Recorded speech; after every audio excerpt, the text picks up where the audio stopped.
Committee on Foreign Affairs will come to order. I'd ask everybody rise, join me in reciting the Pledge of Allegiance. I pledge allegiance to the flag of the United States of America and to the republic for which it stands, one nation, under God, indivisible, with liberty and justice for all.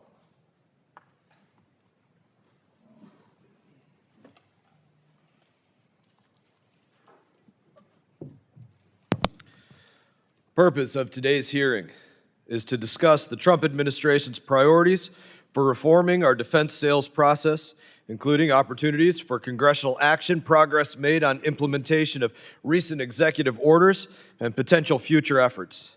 And I will now recognize Ms. Dean for any opening statement that she may have.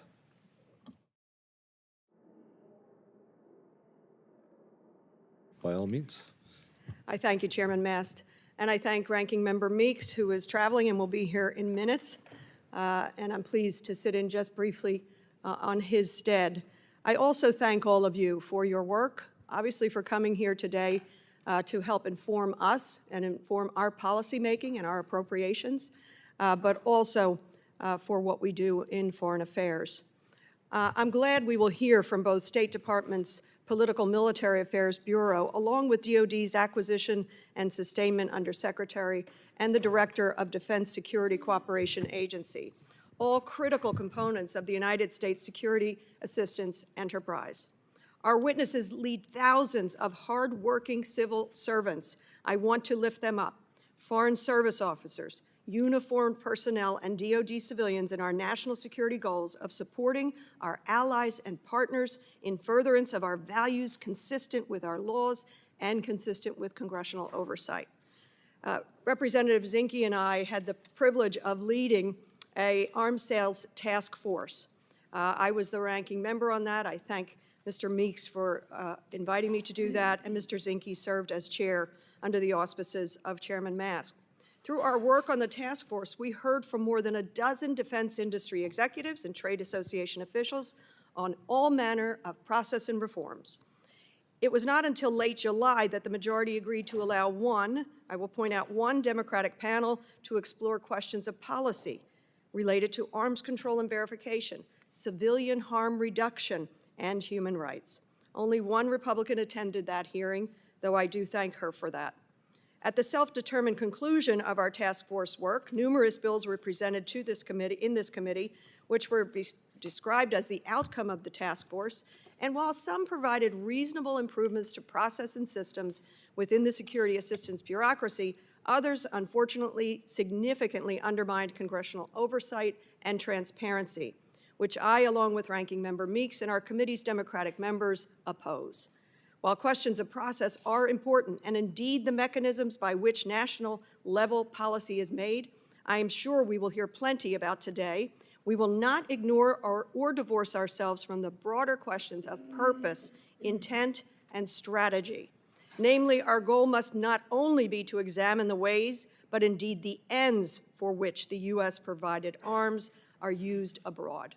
That's why I must highlight the systemic pattern by this administration, which has ignored, disregarded, and outright blocked appropriate and necessary congressional oversight of U.S. foreign policy, including and especially regarding the use of U.S.-provided arms. Just yesterday, I was proud to stand with Ranking Member Meeks and every single one of our committee Democratic members in calling for Secretary Rubio and Hegseth, as well as Steve Witkoff and Jared Kushner, to appear in public before our committee on critical questions facing our country at war, which remain unanswered. This refusal to publicly argue its case for war, as well as provide not only the two cabinet secretaries, but the two main architects of this administration's foreign policy in the Middle East, Witkoff and Kushner, who have not once appeared before a congressional committee hearing, illustrates this administration's ignorance and deep contempt for Congress's constitutional role.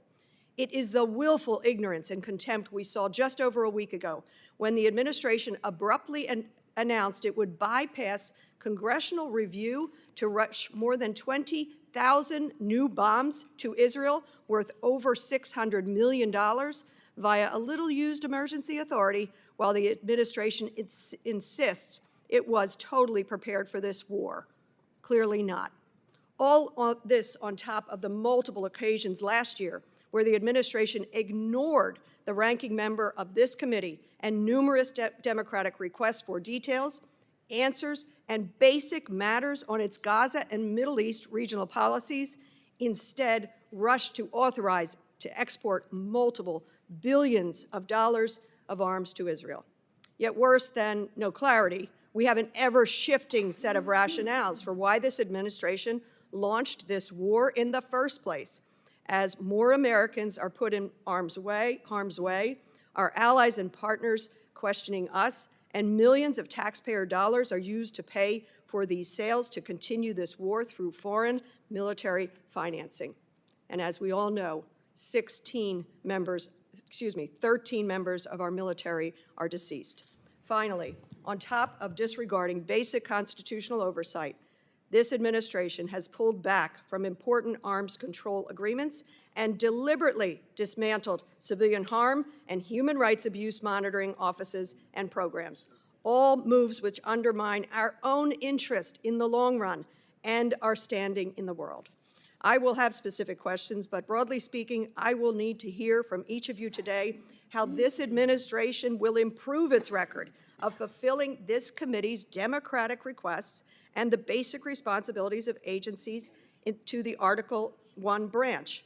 How your bureaus and agencies are squaring the needs and requirements of this open-ended, ill-conceived war with our national interests, as well as why this administration previously refused Ukraine's offer of assistance for counter-drone technology, as recently reported, when our facilities and installations in the Gulf struggle to defeat incoming Iranian drones. This administration's contempt for Congress, contempt for the law, and contempt for strategies and actions run contrary to our national interests, and it is my prayer that they cease. Thank you, Mr. Chairman, and I yield back. Thank you. And before I yield to the member from Montana, Representative Zinci, for his opening statement, I'll just say thank you to the administration for the numerous classified briefings that have been provided to brief members of Congress. And I would say as well a thank you for utilizing the emergency powers to send those weapon systems to Israel so that people like Ranking Member Meeks don't hold up those sales as they've done traditionally in the past, which is essentially sanctioning our allies in times of conflict, which is beyond stupid. I can't believe that that gets done. And so I thank the administration for having the foresight to work around those incredibly unstrategic acts that end up taking place over and over with my colleagues on the left. I now recognize Mr. Zinci for any opening statement that he may have. First of all, I want to thank each of you for your duty and service. It's not easy to serve, but thank you for stepping up. The country needs you. And just on a comment, there is a reason why we are fighting in Iran. As a former Navy SEAL commander, I've lost a lot of friends due to the actions of Iran in targeting, supplying weapons systems, and many of my friends aren't here today as a result. It took a president, courageous president, for 47 years. And if there's anyone that doesn't believe that when the former Khomeini said death to Israel, death to America, does anyone believe that he didn't mean it? So when you have nuclear weapons and the capability and material, does anyone believe that material wouldn't make its way to New York City perhaps, or LA or Houston? So the world would be a lot better off without Khomeini and his axis of evil between the Houthis, the Hamas, and Hezbollah, and I thank the administration for finally taking a stand. Foreign military sales. We went on a journey. I thank the member from the Commonwealth of Pennsylvania to look at this in depth. And I knew it was bad, but I didn't know it was that bad. It turns out the foreign military sales initially started with the Department of State, primarily for anti-proliferation of nuclear weapons. A lot of the components and systems are targeted for that. Then, of course, you have Department of War. What happens is the Department of State meets with the country. The country says, this is what I want, this is what I need in order to have a piece of the arsenal of freedom, because there's no doubt our systems are better than anyone else's. So then it gets passed over to the Department of War, which has a different set of priorities, oftentimes not connected to the COCOM commander or related to any op plan. Then it goes into the acquisition department, unprioritized. And then the Pentagon, I hate to say it, is 27,000 people over there, mostly fighting for programs. So the country looks at a system, they pay for it up front, it goes over to the Department of War, it goes to the acquisition, and it's substituted oftentimes because there's program managers that are managing a system that is either obsolete or nearing obsolete. And then, of course, it goes over to the Commerce that neither looks at the op plan nor acquisition, but looks at technology. And as you know, there isn't a database that connects the three. Folders are being hand-carried between the departments because there's not a database. In Article 1, we have a primary responsibility of oversight and the power of the purse. Oversight is an impossibility when there isn't a single database where managers, leaders can look at it and form metrics on it. So I applaud you and reorganizing along the ways of speed, lethality, and organizing a database so you can have a metrics and apply this is who's accountable, when is that person accountable, and when can I see a result. So I thank you for that. There's about $250 billion of backlog in the foreign military sales. That amount exceeds our procurement and Department of War on an annual basis. So if we want to rebuild our command and control, rebuild our supply chain, rebuilding it from our foreign allies' pursuit of our weapon systems, I think is a sound and prudent policy. Again, I thank you for your service. I thank you for taking a look at acquisition. Finally, they cut through the bureaucracy. When the President of the United States, under Article 2, he's in charge on execution of foreign policy. When he says we're going to deliver a system, that system needs to be accountable. It needs to be metricized so we know when that system will be delivered. I look forward to the questions, and again, thank you for your service. Thank you, Representative Zinci, and thank you for all your work with the Arms Sales Task Force. It's been yeoman's work, and really appreciate everything, just the way you undertook it, you grabbed hold of it, and you had the right knowledge base just from your history as a member of SEAL Team 6, your work throughout all of these years in the military. Couldn't have been anybody better to go out there and do that work. So thank you for bringing your expertise to bear. Ranking Member Meeks. Thank you, Chairman Mast, and thank you to our witnesses for joining us today. The State Department's Political Military Affairs Bureau and its colleagues at the Department of Defense and Defense Security Cooperation Agency led our government's critical work in providing security assistance to our allies and partners around the world in a way that advances our national security interests. Nowhere this has been more critical than in the United States and NATO support for Ukraine in its fight for survival against Russian aggression since Russia's 2022 full-scale invasion. The Political Military Affairs Bureau led allied efforts to help Ukraine defend its territory and serve as a firewall against Russian aggression in Europe. This support has strengthened U.S. strategic interests, bolstered our industrial base, and greatly enhanced such defense tech innovation. Ukraine's role in that innovation is undeniable. Today, several Gulf states have reached out to Ukraine for support in counter-drone technology and expertise in defense against Iranian Shahed drones. Yet the Trump administration has gutted direct American military support to Ukraine, crippling Ukraine's capabilities at a critical moment. That decision illustrates a broader problem. So before I turn to today's witnesses, I'd want to be direct. What unites every concern I will raise this morning at this administration is this administration's systematic contempt for congressional oversight. That contempt is not incidental. It is a pattern, and it has consequences. As recently as last Friday, just over a week after President Trump chose to start an unauthorized war against Iran, and let's be clear, it is a war, the State Department announced it would bypass Congress, not come to Congress in the in the usual procedure, but bypass Congress and what we do to review and to rush more than 20,000 new bombs to Israel worth over $650 million. How did it do it? Because ordinarily you would come to Congress and we would view, ask questions, and oftentimes, if we thought appropriate, we would say, let's do it. But what he did at this time, he did so in a rarely used emergency authority, which runs counter to the administration's repeated insistence that it was fully prepared for the war before the president started it in February 28th. Simply put, this is an emergency of the Trump administration's own creation. And this is not an isolated incident. It is the latest in what appears to be a pattern.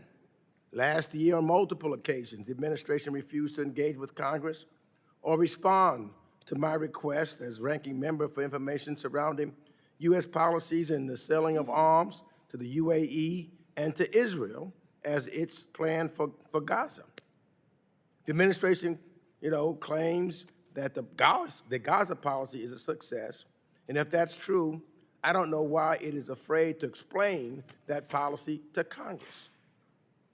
Despite over a year of requests going back to February 2025, Special Envoy Steve Witkoff, the official and most directly responsible for the administration's Middle East policy, never once briefed me or members of this committee or came before this committee.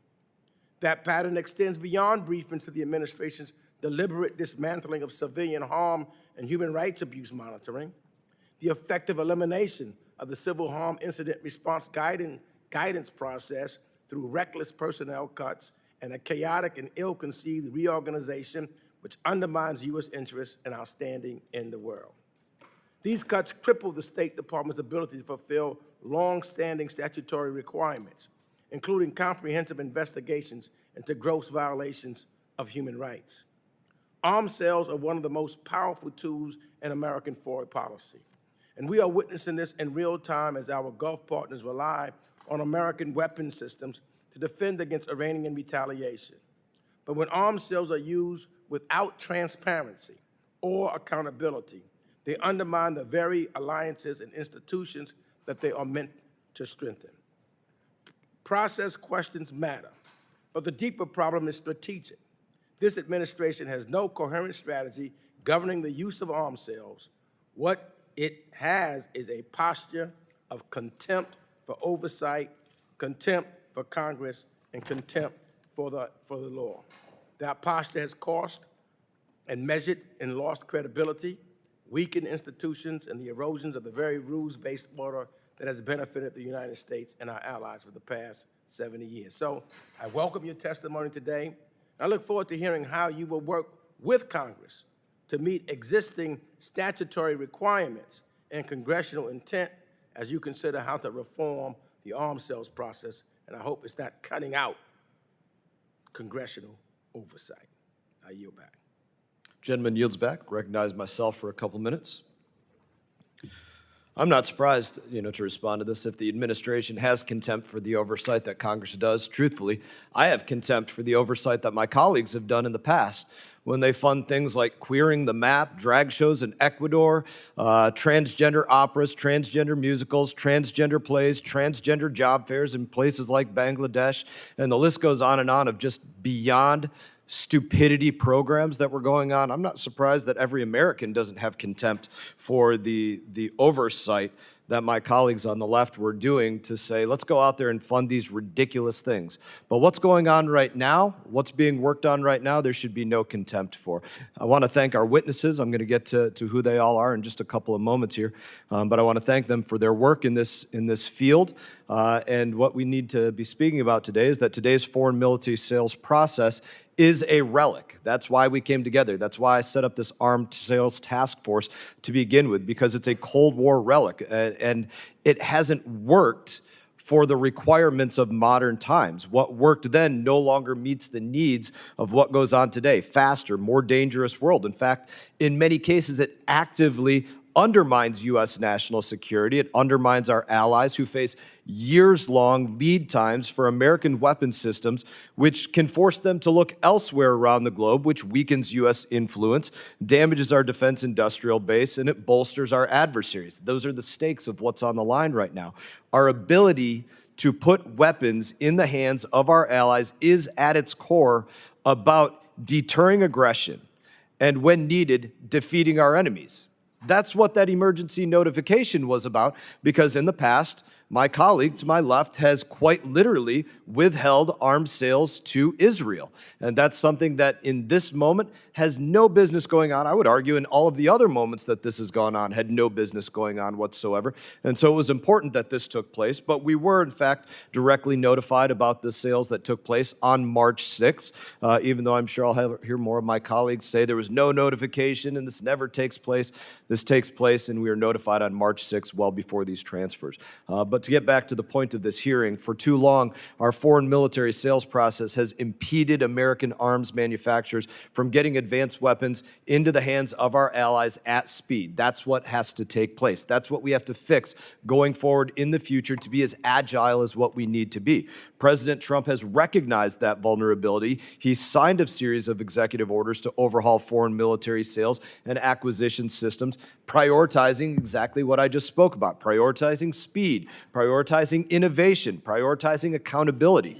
Congress and this committee in particular, we have played an important role in advancing much-needed reforms. Like I mentioned, Representative Zinci and his work on this, bringing to bear all of his expertise from a career in the military at our highest level of special operations. Last year, I did establish this bipartisan foreign arms sales task force led by Chairman Zinci and led by Representative Dean. Because of that work, Congress codified several major reforms outlined in President Trump's April 2025 executive order. But there's still more work to do, and that's what we want to get to as well, codifying more of those executive orders.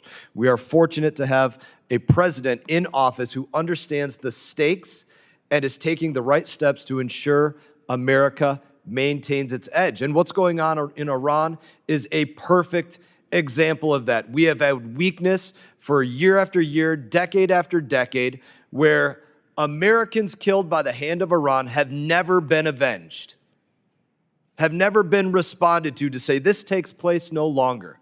Until the first time when President Trump put Qasem Soleimani into about 5 separate pieces on the side of an Iraqi tarmac.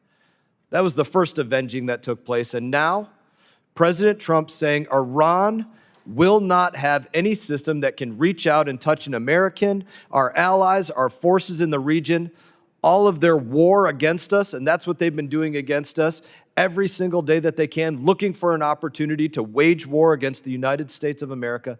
Their opportunity to do that comes to an end, period, full stop. I thank President Trump for having that commitment to defend our country that nobody else has had the commitment to do to date. Again, I would say we are very fortunate to have a president who understands the stakes, is taking the right steps to ensure America maintains its edge. That if we are to go out there and have the greatest soldiers, sailors, airmen, Marines anywhere on the face of this earth that take to their core, to their heart, the seriousness of fulfilling their duty to serve this country, defend our people, defend our homeland at the cost of the last breath in their lungs and the last beat of their heart, that he's ensuring they have every single tool that they need to bring that fight to bear and have the best possible opportunity to reach mission accomplished and come home alive. That is what he works for at a higher and harder and faster level than anybody has done before. I look forward to today's discussion. I thank the witnesses for their time. To go to all of our witnesses here, we are pleased to have a distinguished panel before us today on this important topic. Mr. Stanley L. Brown, Senior Bureau Official for the Bureau of Political Military Affairs at the U.S. Department of State. The Honorable Michael P. Duffy, the Undersecretary of War for Acquisition and Sustainment at the U.S. Department of War. And Mr. Michael F. Miller, the Director at the Defense Security Cooperation Agency. The committee recognizes the importance of these issues and is grateful to have all of you here to speak with us today. I would ask unanimous consent that the member from Ohio, Representative Miller, be allowed to sit on the dais and participate in today's hearing. Without objection, so ordered. Your full statements will be made a part of the record, and I'll ask you to keep your spoken remarks to about 5 minutes in order to allow time for member questions. And I now recognize you, Mr. Brown, for any opening statement that you may have, and I thank you for your work on this issue. Chairman Mast, Ranking Member Meeks, and distinguished members of the committee, thank you for the opportunity to testify today on the Trump administration's comprehensive reform of the United States foreign arms transfer system. I'm Stan Brown, Senior Bureau Official for the Bureau of Political Military Affairs at the Department of State. We appreciate the committee's sustained engagement on foreign military sales and broader security cooperation. I welcome the opportunity to discuss how the administration is modernizing this critical instrument of American statecraft. In the last fiscal year, the Department of State authorized more than $330 billion in arms exports through the foreign military sales and direct commercial sales systems. That demand reflects the trust our allies and partners place in American defense technology and in the United States as the security partner of choice. Despite the strength of our defense industrial base, our system has not always operated at the speed or scale required to meet urgent operational demands. Recognizing these realities, President Trump has directed the most significant overhaul of the arms transfer enterprise in decades. In April 2025, the President signed Executive Order 14268, reforming foreign defense sales to improve speed and accountability. In January of this year, the President issued another executive order prioritizing the warfighter in defense contracting, and most recently, on February 6th, the President signed an executive order establishing the America First Arms Transfer Strategy, or AFATS. Historically, our arms transfer system has been largely partner-driven, responding to requests for equipment and capabilities as they arise. Under AFATS, foreign arms sales will strengthen not only an ally's military capability, but also America's manufacturing base and technological edge. It integrates economic security into national security policy and makes clear that our arms transfers to foreign partners must expand the capacity of our defense industrial base so it is able to remain the arsenal of freedom for the United States and our partners and allies. While executive action has established a framework for reform, full realization of these objectives requires targeted legislative updates in 3 areas. First, congressional notification thresholds governing defense transfers are outdated and no longer reflect economic reality. Several were last adjusted decades ago, and inflation has significantly eroded their relevance. As a result, routine transactions now trigger the procedural timelines that were designated in 2002 for far more strategically significant matters. When approvals are delayed for routine cases, partners and allies face capability gaps and consider turning to alternative suppliers for the capabilities we want to provide them, with long-term interoperability and geopolitical consequences, in addition to long-term consequences for the health of our own industrial base. H.R. 3616, sponsored by Representative Zinci, shows the way forward on thresholds, and we urge the committee to join the administration in its support. Second, under current law, the Department of State does not have access to foreign military sales surcharge collections to support necessary staffing to execute our statutory responsibilities effectively. Granting access to a portion of a surcharge foreign partners pay as part of their FMS cases would close a statutory gap to ensure that the Department of State, which has oversight and approval responsibility under the Arms Export Control Act, has stable, sustainable resources to perform its oversight mission. Finally, we would like to work with you to expand authorities for foreign military funding loans and loan guarantees. In recent years, FMF loans to Poland and Romania have demonstrated the powerful potential of FMF loan programs to strengthen U.S. national security by enabling key partners to invest in American-made defense systems supporting U.S. jobs in Alabama, Arizona, Arkansas, Florida, and Texas, as well as industry and innovation. Other countries are offering much more competitive financing packages that are steering partners away from U.S. companies. We need to bridge this gap, refocus on competitiveness, and ensure our allies are capable of defending themselves with reliable, proven systems built by the best defense industrial base in the world. The America First Arms Transfer Strategy ensures that arms transfers serve our national interests by strengthening the U.S. defense industrial base, encouraging partner and allied burden sharing, accelerating innovation, and delivering capabilities at speed and scale. I look forward to working with this committee to implement these reforms fully and effectively. Thank you, and I welcome your questions. Thank you for your testimony. I would now like to recognize, Undersecretary Duffy for about 5 minutes. Thank you, Chairman. Chairman Mast, Ranking Member Meeks, and members of the committee, thank you for the opportunity to appear today. I'm joined from the Department of War by Mike Miller, the Director of Defense Security Cooperation Agency. I'd like to begin by paying tribute to the American heroes who have made the ultimate sacrifice during Operation Epic Fury, including the airmen we tragically lost last week. The memory of their profound courage and their dedication to the ideals of freedom will endure. I also extend my deepest gratitude to every service member contributing to this vital operation, and to all those who stand watch around the globe. Lastly, I want to recognize the allies and partners standing shoulder to shoulder with us in the fight. Their service members have shared in the risk and sacrifice, not only for their own security, but in direct defense of American lives. We are honored by their commitment to our common cause. Our national security is inextricably linked to the strength of both our defense industrial base and our international partners. Amidst the complex threats of today's global security landscape, the convergence of these domains is more important than ever. To that end, my office is now charged with leading a fundamental transformation of our arms transfer enterprise to make this a reality. And I am here today to personally convey my commitment to this mission and to a strong partnership with this committee. The President's America First Arms Transfer Strategy is the engine for this effort. And let me be perfectly clear. America First does not mean America alone.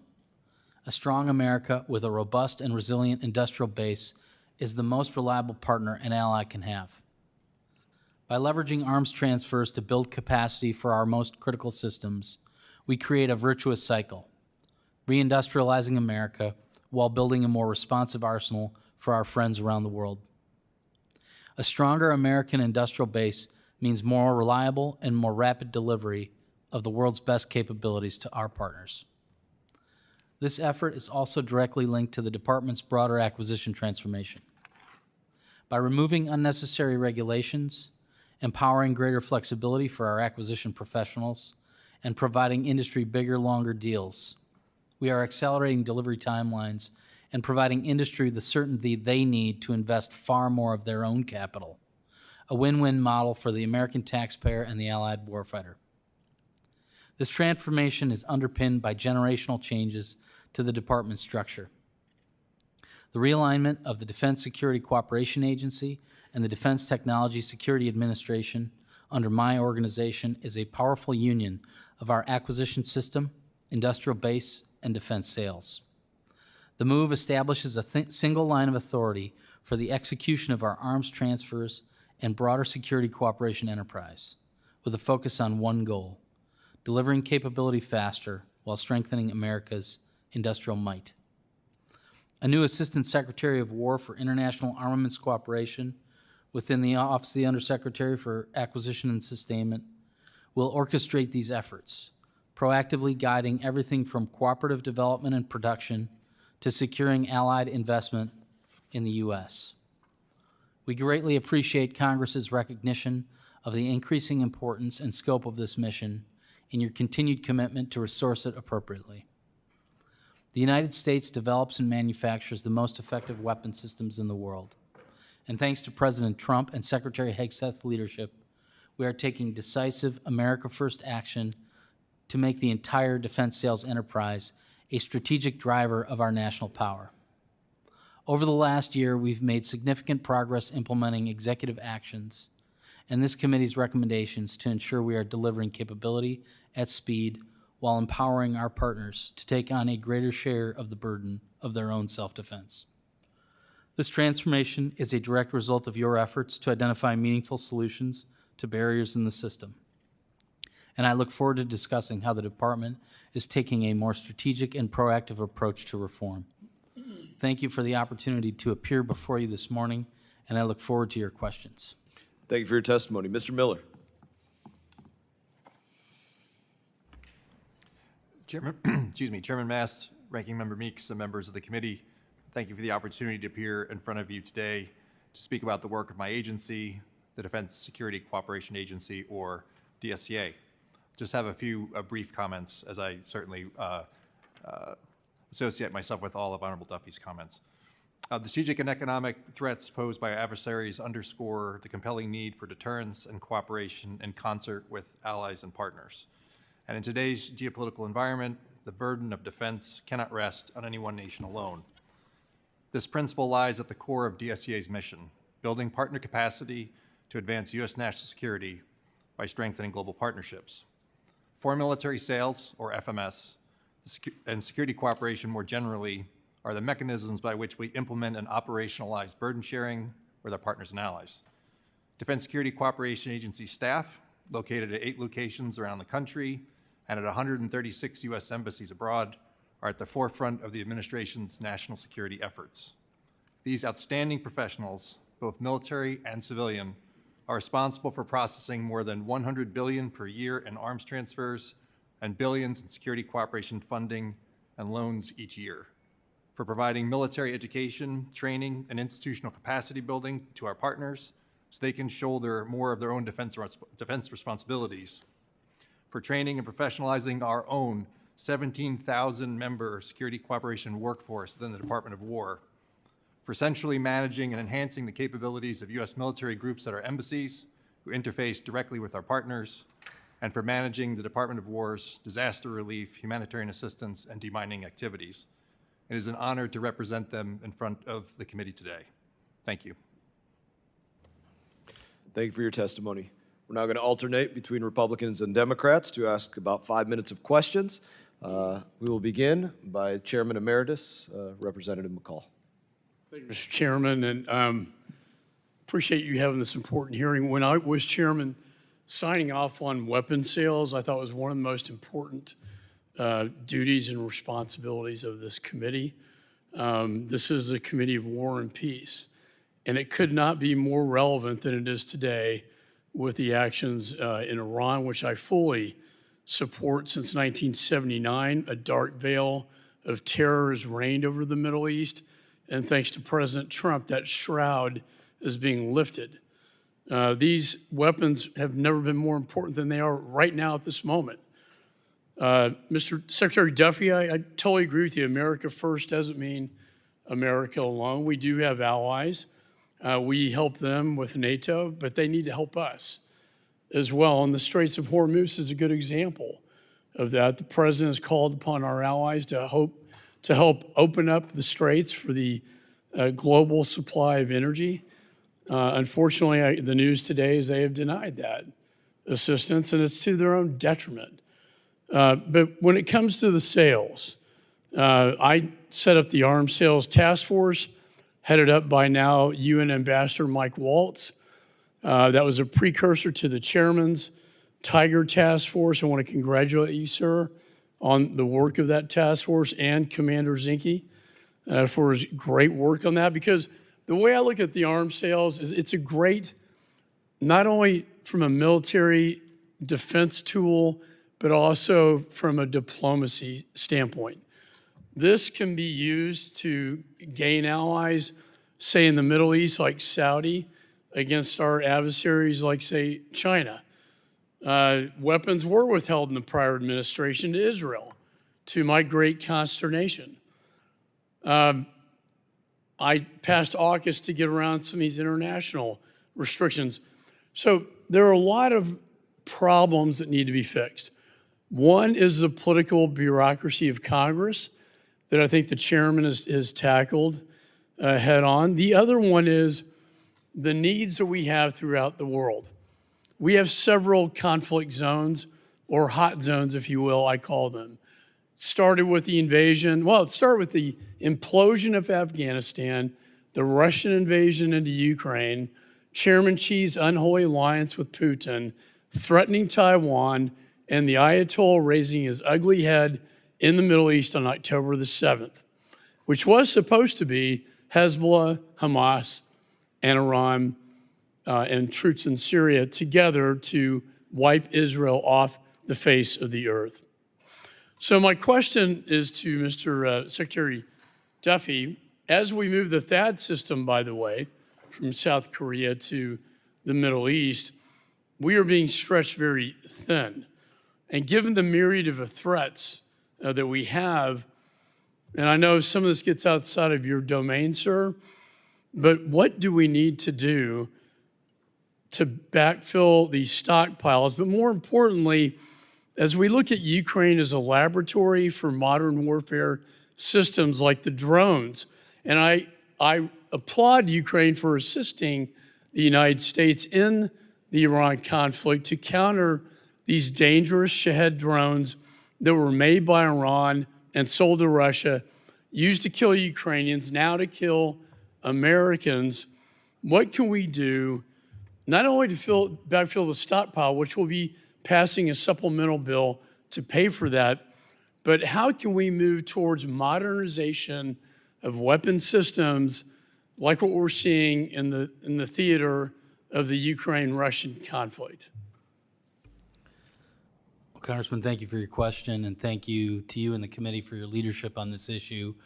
I think it's imperative for us to be able to make the change that we need for us to have such universal commitment to the need for change. I'd like to talk about the fact that we have agreement for change on both sides of the aisle, both sides of the river, both sides of Pennsylvania Avenue, and that really creates the conditions for us to be able to make change.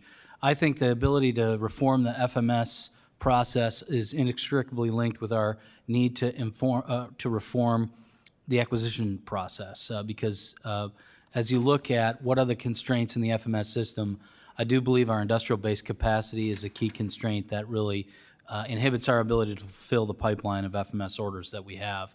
And we've been working on that since, at least since I first arrived in the administration, and certainly following my confirmation last June. Secretary Hegseth rolled out the acquisition transformation strategy on August 7th, and I can get into that detail throughout the hearing today. But I think most importantly, what's emerged from that reform effort are deals that precede these hostilities with some of our key industrial partners, Raytheon and Lockheed, to triple or quadruple the production capacity of key munitions like Patriots, THAAD interceptors, Tomahawks, Standard Missile, the kinds of weapons that we rely on for the defense of our nation. Again, and our my allies. time limited. If the Chairman would allow me one quick question. So it's asymmetric warfare now in the Straits of Hormuz. We spend millions of dollars on interceptors to take down a drone that's worth maybe $2,000. That is what I'm talking about, the modern warfare that is happening and Ukraine is the laboratory. What are we doing to advance that cause? Because we're not going to win, certainly in terms of pricing as well. We're paying millions of dollars to take down a $2,000 drone. Yes, sir. So we do have a partnership with Ukraine and some of their counter-UAS capabilities that are effectively low cost, that are effective in combating the Shahed drone. We also have developed with partners that Falco system, APKWS, which is a low-cost rocket that has a high probability of kill for counter-UAS. So I do think we have emerging technologies, and then we're always working. I think we're not quite there yet, but we're putting a lot of effort into directed energy, which is a very low-cost option for counter-drone. Excellent. Thank you. I yield back. Thank you. Ranking Member Meeks. Yeah, just find it ironic, just listening to Mr. McCall, talking about Ukraine, who we don't fund, who the president has decided to end sanctions or stop or suspend sanctions on Russia, giving them billions of dollars so they can attack Ukraine, which is why President Zelensky has said the money that is going to now Russia as a result of the president's decision to suspend sanctions on Russian oil is going to cause more death of innocent Ukrainians. And in the testimony that I've heard thus far, not once did I hear anyone talk about what Congress's role is. Maybe we want to be more like Russia because guess what? In Russia, the Duma has no role in oversight of Vladimir Putin. In Congress, we do. And simply what is asked is if you have a plan, if you're going to use weapons, if you're going to start a war, come to Congress. Because we don't have a king. We have a Congress that looks overseas and decides when to go to war. And if you're going to war, as this president has done, a war of choice, it was no imminent threat, no urgency, bring it to Congress. And yes, Congress has a right to ask questions. And when I was the chair of this committee, no matter whether it's a Democratic president or a Republican president, I had questions. And when the administration reacted in a timely fashion and answered the questions that we had, then my conscience was clear that no human rights violations were taking place. I knew what the plan would be. I knew how we were moving forward. Only in this administration is that at every single time that they can avoid coming to Congress, and maybe my Republican colleagues don't want them to come, just give all of the authority that the United States Constitution gives to Congress. Give it away. Give it to the executive branch. No oversight. I heard no statements, no testimony about Congress's right to ask questions of the executive, to make determinations of whether or not and who we're selling what to and for what reasons. None. Congress has no authority, no way the president comes up with no plan, if you're talking about the current war, because he's doing exactly what Vladimir Putin tries to say, that the war in Ukraine is not a war. What we're hearing now often is the administration say, this is not a war. It is a war. Come to Congress. The Constitution gives one body the authority to declare war.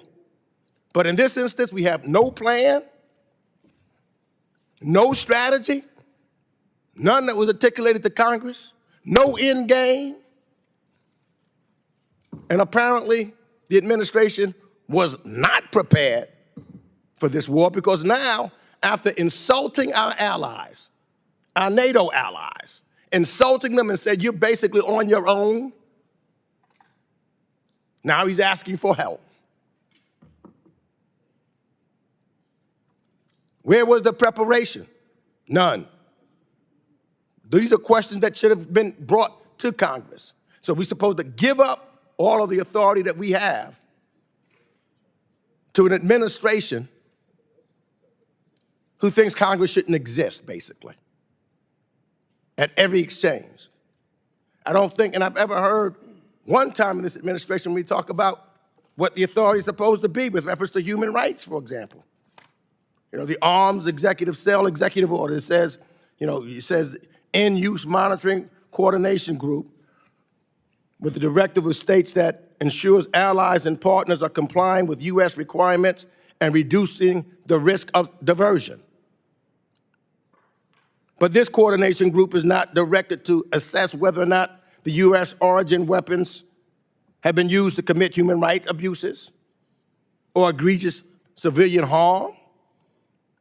It seems as though the administration has deprioritized and minimizing civilian harm and the monitoring of human rights abuses by foreign partners using U.S. origin weapons. I can recall a member telling me, visiting one of the countries, saying that I was happy to be there and was looking for a good relationship. And then they talked about a bomb, and the bomb said made in USA. And he wanted to know whether or not we were made in the USA because it killed a lot of individuals, innocent civilians, etc. Yes, I want to know. And so if we're going to do some reform, the reform can't be the reform of cutting out Congress. And we could have had the weapons on a timely fashion if an administration comes back to us and let us know what the plan is. Let us know what these weapons are going to be used for, because that's who we are, and that's our reputation. I yield back. Ranking member yields back. I would thank again the administration for the multiple classified briefings that they've given us, from Gang of Eight to the whole of our congressional body. Looks Three. like you want to say something. 3. Yes, thank the administration for all of the classified briefings. But I would also talk about the authority very briefly here, because there was a question that was brought into about this. And here's what my colleague who was just speaking voted for. Use all means necessary to prevent Iran from obtaining a nuclear weapon and to reorganize and support the freedom of action of partners and allies, including Israel, to prevent Iran from obtaining a nuclear weapon. So I, along with you, voted to give the administration, any administration, the direction. Go out there and do this. We told them, we voted on it. So maybe you didn't read the resolution. I couldn't say, but I'm going to read it one more time because we voted on it. Use all means necessary to prevent Iran from obtaining a nuclear weapon and to reorganize and support the freedom of action of partners and allies, including Israel, to prevent Iran from obtaining a nuclear weapon. So I want to thank the administration for fulfilling what it is that we directed them to do. We didn't direct them to go to war. We directed them to do We this. did not direct them to go to war. We directed them to do this. No, we did not. Yeah, we did. I mean, we can debate about it all day, but just damn good work. I couldn't be more proud of the work that they're doing and our service members are doing. In that, I'm going to recognize Representative Issa. Thank you, Mr. Chairman. I have the pleasure of sitting next to Chairman McCall, who actually authored those words. And it's not the only time we voted that way. When Ranking Member Meeks came here in 1998, and I came 2 years after, Iran was a terrorist state, and we were regularly, either by resolution or in the NDA and in foreign affairs activities, urging that we use all measures necessary. And we did. For more than half a century, or almost half a century, we've used all means except the one we're using now, which has, for the most part, not been used practically since Ronald Reagan. And he only sunk 2 ships, but they built a lot more in the meantime, Mr. Chairman. I'm frustrated a little at Ranking Member Meeks, only because I'm pretty sure that particularly the representatives of DOW here today would find out there's only 2 things that he objects to that you do: that which you do and that which you fail to do. If we fail to stop Iran, it is our fault. If we stop Iran or try to stop Iran, it is our fault. That is true in foreign affairs and it is true at the Department of Defense, now War. My concern today is one that goes beyond just the scope of this hearing. The fact is, there's a chair empty here, not because we invited somebody who didn't show up, but because it's outside our normal jurisdiction. The Department of Commerce is effectively not here. The BIS is not sitting in that chair. And the fact is that you all have shared jurisdiction. The definition of dual use, and that's going to be my one and only one question, is the evolving dual use means that almost anything, including a toy originally made in China with a chip that might come from here, can in fact kill our soldiers on the battlefield. A program that was originally devised for weapons of mass destruction now has to look at the latest ChatGPT as a possible weapon of mass destruction. In the news lately, we've been hearing, in fact, about AI and whether or not even American companies are going to allow us to use it to defend our nation. So I have today, and I'd ask that it be placed in the record, a statement from the SEMI, or Semiconductor, if you will, Trade Association, which estimates that there are currently $25 billion in licenses pending. Oddly enough, the Chamber says it's over $50 billion. In fact, what we have right now is a BIS over at Commerce that seems to be stalled and won't even tell us that there are, in fact, pending applications. I had to go to companies to find out that defense is not the problem. The problem is, in fact, that over there, they won't tell you when you're going to get them. In fact, the haphazard nature is one in which when you put a request in, you have no idea when you're going to get it out. Can you imagine trying to sell products from the ever greater manufacturing base in America and not knowing when you can tell your customer, or if you can tell your customer, they'll be able to receive it?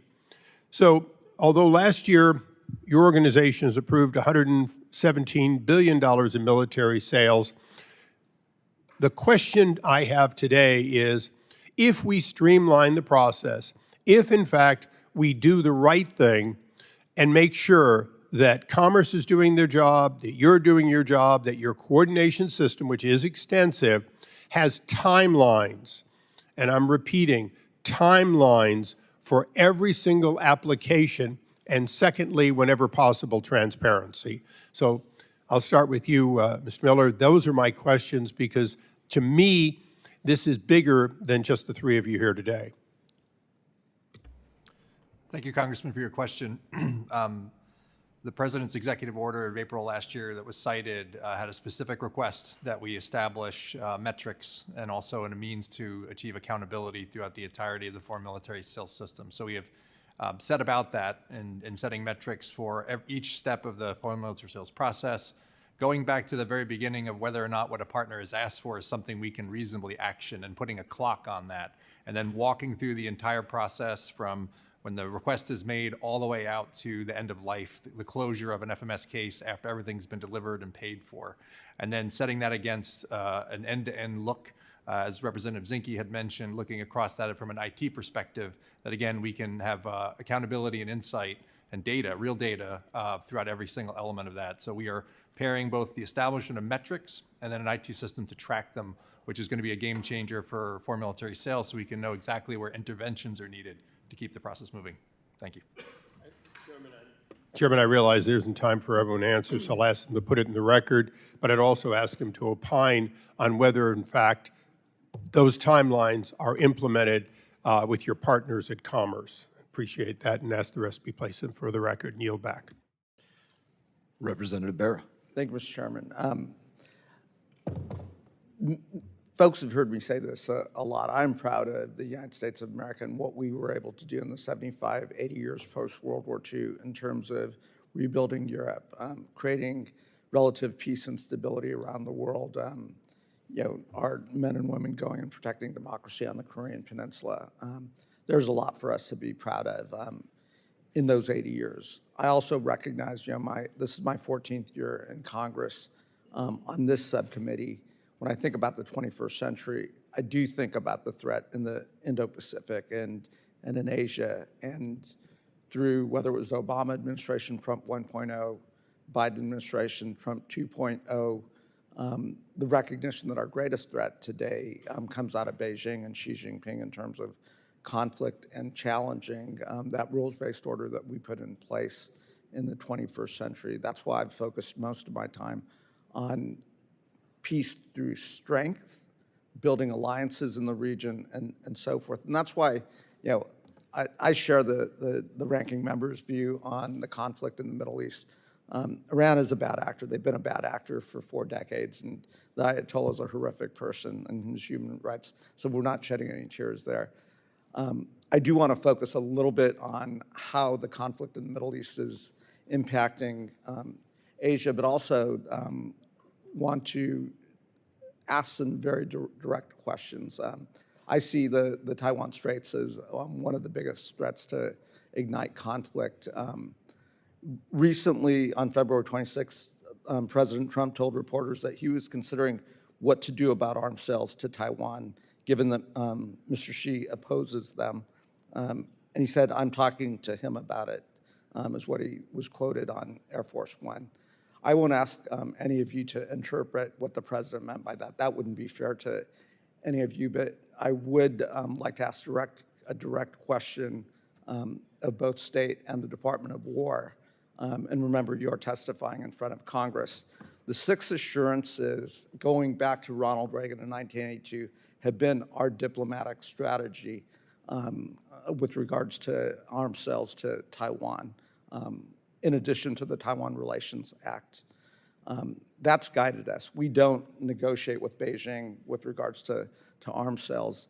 In this committee, Mr. Chairman, I'm proud that, in the State Department Reauthorization Act, we moved to start to codify the 6 assurances, and I would hope that that gets taken up and codified in law. I guess I'll start with you, Undersecretary Brown. Are you aware of any move within the State Department to change the 6 assurances as they pertain to arms sales to Taiwan? Representative Barr, thank you for your question. I'm not aware of any move to change the 6 assurances. As part of the 3 communiques and 6 assurances, we have stated that we will provide Taiwan what they need for their own self-defense in that regard. Just in the last 90 days, in December, we notified $11.1 billion in arms sales for Taiwan. So we continue at a pace, and as we discussed, the way going forward. And again, I would ask the same of the Department of War, Mr. Duffy. Are you aware of any change to our strategy with regards to the 6 assurances?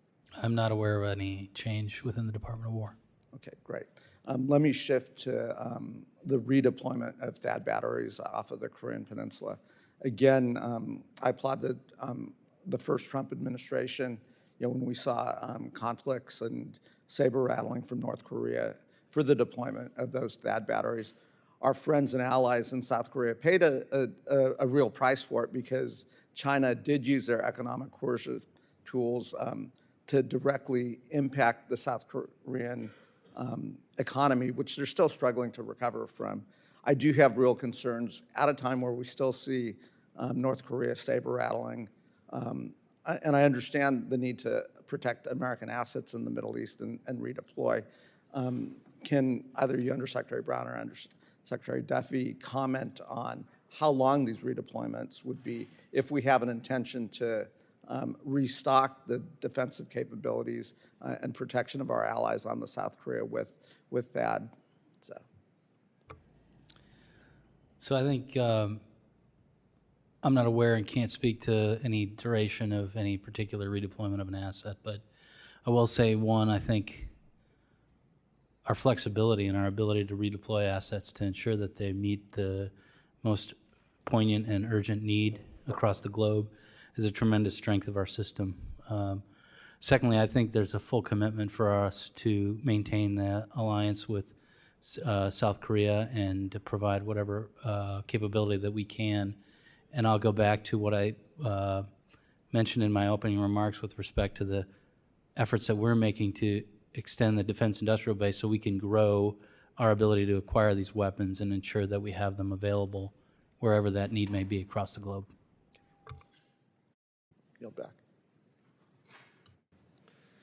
There's been some liberal use of the time. I didn't know if you had more. Very good. We'll go to, looks like Representative Kim. Are you ready, or you want us to go to Representative Self?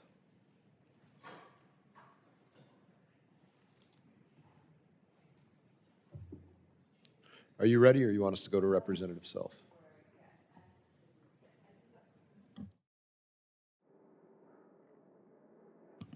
Thank you very much for convening this hearing. Thank you, witnesses, for joining us.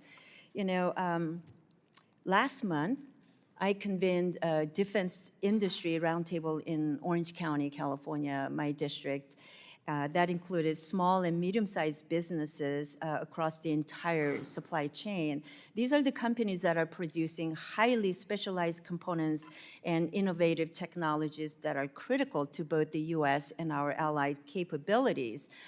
During that roundtable, there was a consistent message that these firms want to have a seat at the table in foreign defense sales, but they lack any clear dedicated pathway into the U.S. government or our allied ecosystems.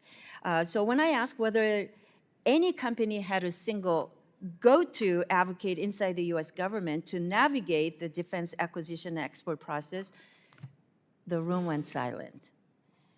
You know, Mr. Miller, as the primary implementer of foreign military sales, does DSCA have or plan to have a SMB advocate office or portal so that small and medium-sized businesses can quickly identify the various opportunities in ongoing FMS cases and AUKUS-related procurements?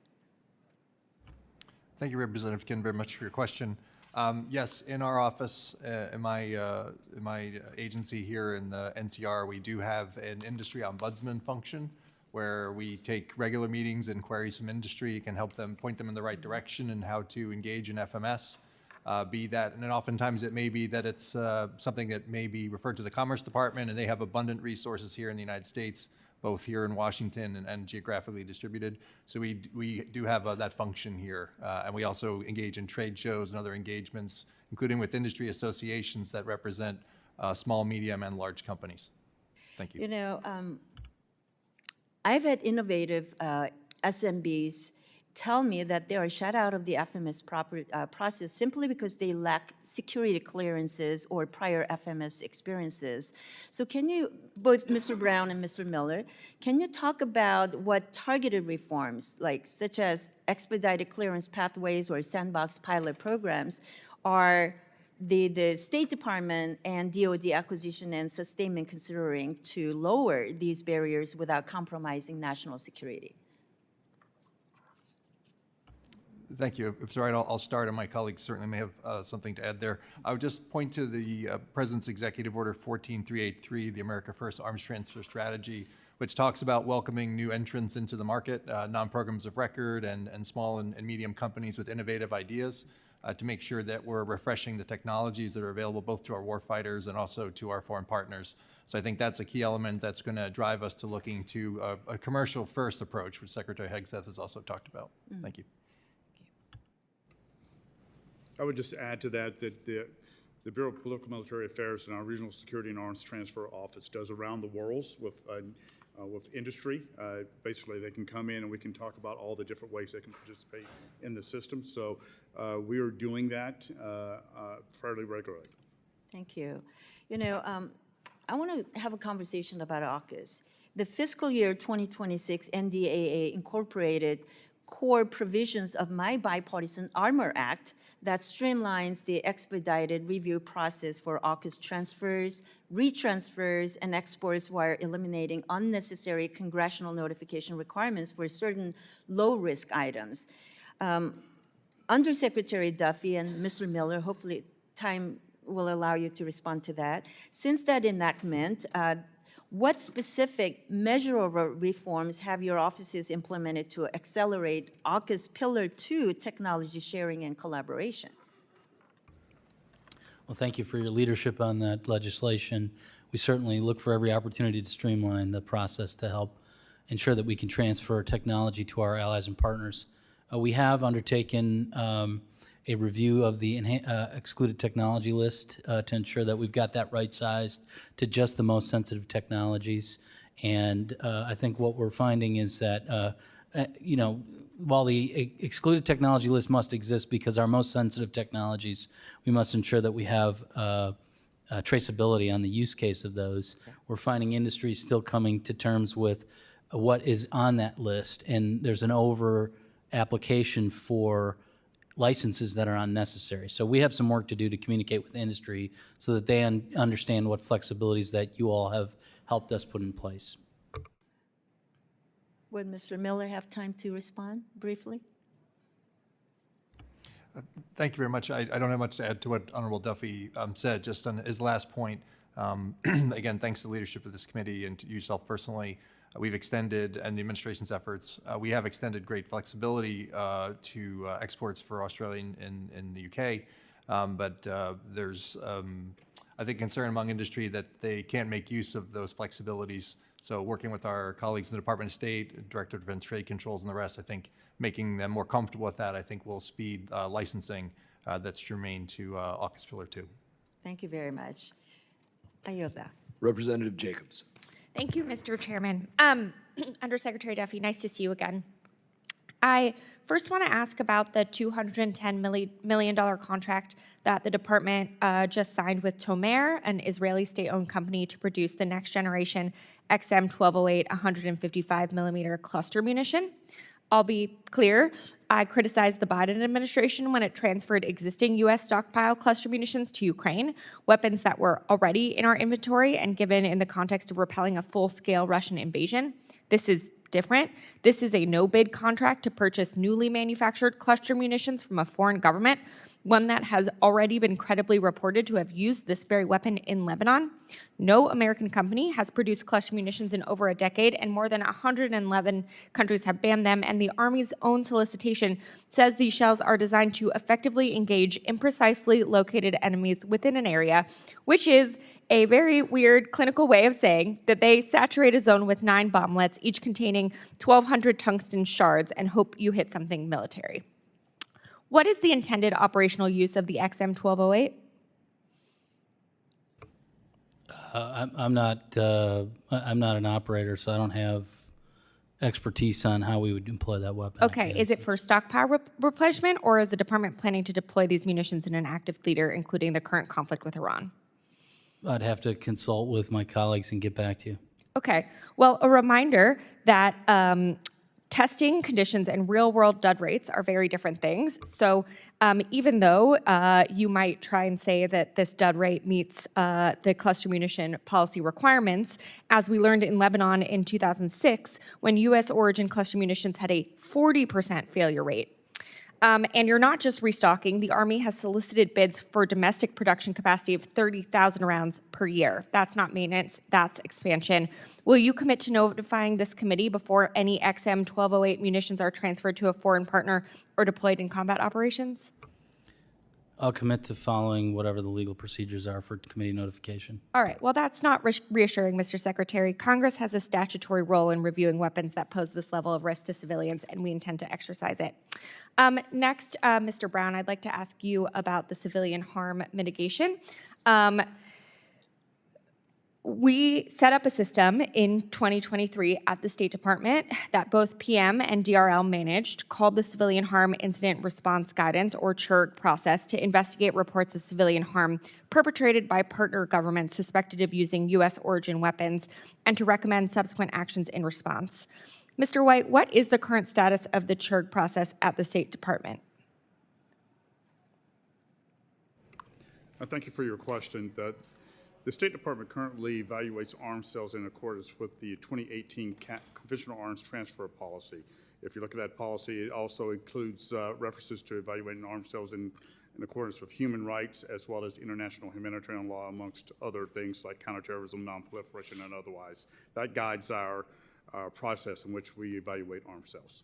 Okay, well, just this last year, this very committee included in the state authorization accompanying report that the Department of State's end-use monitoring efforts should, to the extent feasible, verify that defense articles transferred to foreign governments are used in accordance with the purposes outlined in the letter of acceptance or other relevant agreements, including that such equipment is not implicated in incidences of civilian harm. So can you tell me how many staff are working on civilian harm and their reporting structure within PM? As our Office of, well, we have a number of people that work on arms sales in the Regional Security and Arms Transfer Office. It's the responsibility of all the individuals that process arms sales for the department in accordance with the CAT policy to look at that. As far as other offices, I can't speak to how many they have. Okay, how many cases are in the review pipeline of the CHIRG? We are not observing the CHIRG pipeline at this time. We're not reviewing Okay, these and cases. last year, the Government Accountability Office released 2 recommendations to improve the CHIRG process. I guess you just said you're not even doing the CHIRG at all, so I can assume that means you are not implementing the GAO's recommendations for the CHIRG process? We gave appropriate responses to the GAO at the time Yeah, I disagree that they were appropriate. Mr. Brown, why do you believe that accepting reporting from external parties would be impractical when the department has experience in processing this very kind of external reporting? For example, for years, the department managed the Human Rights Reporting Gateway, which external organizations use to report suspected gross violations of human rights by foreign military units the U.S. partnered with to aid its Leahy vetting process. In my role as the SBO and PM, we coordinate with the department on these issues, again, referring to the CAT policy from the 2018 Trump administration. That is the policy that we're currently using. Okay, so it's clear that this administration doesn't care at all about civilian harm by both their actions and your answers. That is disheartening and also illegal. Mr. Chairman, I yield back. Representative Barr. Thank you, Mr. Chairman. I commend the Trump administration, Secretary Brown, for reforming and expediting military sales. I also commend the Trump administration in its recent decision to allow $11 billion in arms sales to Taiwan, one of the largest in history, including 82 HIMAR launchers, 60 self-propelled howitzer systems, and anti-armor and ground combat systems. I'm glad to see that the Taiwan defense minister says this review process is proceeding on schedule. This is a historic sale and I think reasserts deterrence in the Western Pacific. However, as you well know, we still have a $21 billion backlog of U.S. weapons intended for Taiwan. Mr. Brown, what needs to happen to expedite the delivery of these weapons to Taiwan? This was a major topic of conversation both times that I've traveled to Taipei with AIT. Obviously, TECRO is raising this with members as well. Thank you for your question. We continue to look at ways to make sure that we can expedite those sales that are on contract to Taiwan. As you know, much of that is has been the F-16s to Taiwan. So we continue to work that. I don't know if our DOW colleagues have anything additional to add, but we continue to push that issue. Yeah, I think the F-16s are $8 billion. There's 108 Abrams tanks, that's $2 billion. There's howitzers, missile and precision strike systems, javelins, other systems, drones, torpedoes, various munitions. There's quite a bit in this backlog. And outside of Epic Fury, this is a really critical theater. And I know you all are on it. I just would like to send those signals to the defense industrial base to get moving. My colleague, Mr. Whitman, my colleague on the China Select Committee, Mr. Whitman, has legislation called the Porcupine Act, which would help expedite the process and ensure Taiwan receives the defense articles it has purchased in a timely manner. Do you view this as a positive legislation, helpful? Or are you all tracking that legislation? Sir, I'm afraid I'm not tracking the legislation, but I'd be glad to take a look at it and provide you our views. Yeah, we want to work with both DOW and state on this, Mr. Duffy, and it would define Taiwan as a NATO plus country, meaning shorter approval timelines for arms sales to Taiwan and a higher cost threshold requiring approval, among other things. So thanks for taking a look at that. And again, Congress is very, and this committee, we are very focused on the Pacific theater as much as what we're, and let's face it, I mean, the defense industrial base is strained because of what's happening in the Middle East.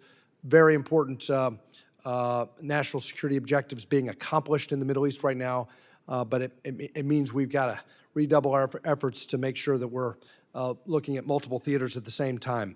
Mr. Brown, let me ask you another question about, now back to the Middle East.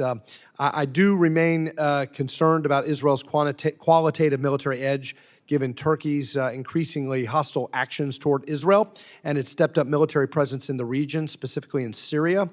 However, arms sales to Turkey do not have to take Israel's QME into consideration, as is the case with Middle Eastern countries.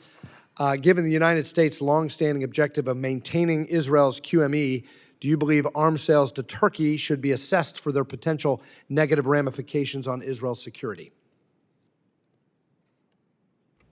I think in your original statement that with Turkey being a NATO country, we obviously our commitment to Israel is ironclad. We are not assessing Turkey's sales to Turkey as part of QME. We do for the rest of the region, so we can take that back and come back to you on that. Well, Turkey, obviously, important NATO partner, but we also have to, I think, prioritize the QME policy of the United States with respect to Israel, especially given what's happening in the Middle East right now. Finally, Mr. Brown, on ally burden sharing, while many of our European allies have increased defense spending since the start of the Russia-Ukraine war, the United States continues to provide a disproportionate share of NATO's overall defense capabilities. What steps can Congress take to encourage our European allies to meet and sustain the defense spending benchmarks? The president has been very pointed on getting Israel to pay more for their defense. We have pushed them to get to 5%, 3.5 in direct capabilities, is 1.5 for support. There is a lot more that can be done to invest in the industrial base. Support of the America First Arms Transfer Strategy is a huge part of that. Some of the legislation that I asked there is part of what Congress can do to make sure that we stay on course. This is a different effort and different time. I think we can be successful here because of the three-legged stool. It's about we're doing the whole of government approach. It is the approval process, it's the acquisition process, and it's the defense industrial base. Anything and any legislation that helps us move the variety of pieces to get to success would be welcomed by Congress. My time has expired, but I applaud the administration's holding our NATO allies accountable for their obligations. I yield back. Representative Huizenga. Thank you, Mr. Chairman. I'm going to take a slightly different tack, but a similar situation with as Mr. Barr was describing. The Missile Technology Control Regime, or MTCR, is an antiquated Cold War era agreement that was never designed to address the complexities or advancement in today's military technology. As the United States has deepened defense cooperation and burden sharing through alliances like AUKUS, the MTCR has not evolved to meet these needs. AUKUS should be seen for what it is, a case study on how to enhance defense cooperation, and it can be a vital tool in the foreign policy arsenal. Since day one, I've been a strong advocate for the AUKUS partnership, including by shepherding in Congress passing my bipartisan bill, the AUKUS Submarine Transfer Authorization Act, which laid the groundwork for implementing Pillar 1 of the AUKUS agreement. This measure took the entire idea of the AUKUS partnership past just press release and photo ops and actually put some physical enhancements to it here with the submarines. But however, MTCR's strong assumption for denial for Category 1 items to allied countries remains the leading barrier for future collaboration on AUKUS Pillar 2 issues. I then introduced a bill, H.R. 3068, to allow for a defense trade exemption for AUKUS partners. However, as we sit here today, we have some colleagues who can drone on about the importance of having strong partners and securing a free and open Indo-Pacific. Every single one of those people voted against my bill, H.R. 3068, to do just that. And let me be clear, 3068 only applies to AUKUS countries and no one else. The only people cheering alongside the Democrats after that vote were Russia and China. Because once again, we've deferred our sovereign decision-making process to the whims of a multilateral institution built for a much different era. So our allies and partners tell us the MTCR is a major inhibitor to enhancing defense cooperation, but some would rather sit behind red tape and let American national interests in the defense industrial base suffer. The urgency for Congress to do something about that cannot be understated. So I, too, applaud the Trump administration on a few of the things that they've been doing for issuing executive orders 14268 and 14383, demonstrating both the desire and leadership to revitalize the foreign defense sales process by reducing the regulatory burdens of the past, increasing the reliable delivery of American defense crown jewels to our allies, and safeguarding those technologies from America's adversaries. So reforming the MTCR is another opportunity for America to deepen the defense capacity with our closest allies while using American technology, and certainly no bureaucratic process should stand in the way of that collaboration. So I'm going to go quickly, just go down the line, give you an opportunity. Could you support, do you support the underlying goal of H.R. 3068 to end the legislative requirement for a presumption of denial for exporting MTCR-controlled items to AUKUS partners? Mr. Brown. in collaboration with our ACN Bureau at the State Department. We support, we've overcome the presumption of denial in every case in basically Australia and the UK, and would support reducing the number of things on the ETL that are created by having missile technology language in that. I'll interpret that as a yes. Okay, Mr. Duffy. Yes, support all opportunities. Okay, Mr. Miller. I'll defer to my two colleagues and just offer that I would point also to the Department of State's policy change as it relates to MTCR Category 1 items to treat them as manned aircraft, and that will have benefits for Australia, UK, and other partners. Thank you. Great. Mr. Brown, Executive Order 14268 from April 9 of 2025 required a reevaluation of restrictions imposed by the MTCR in Category 1 technologies and consideration for supplying specific partners with these items. Can you give us a status update on that analysis?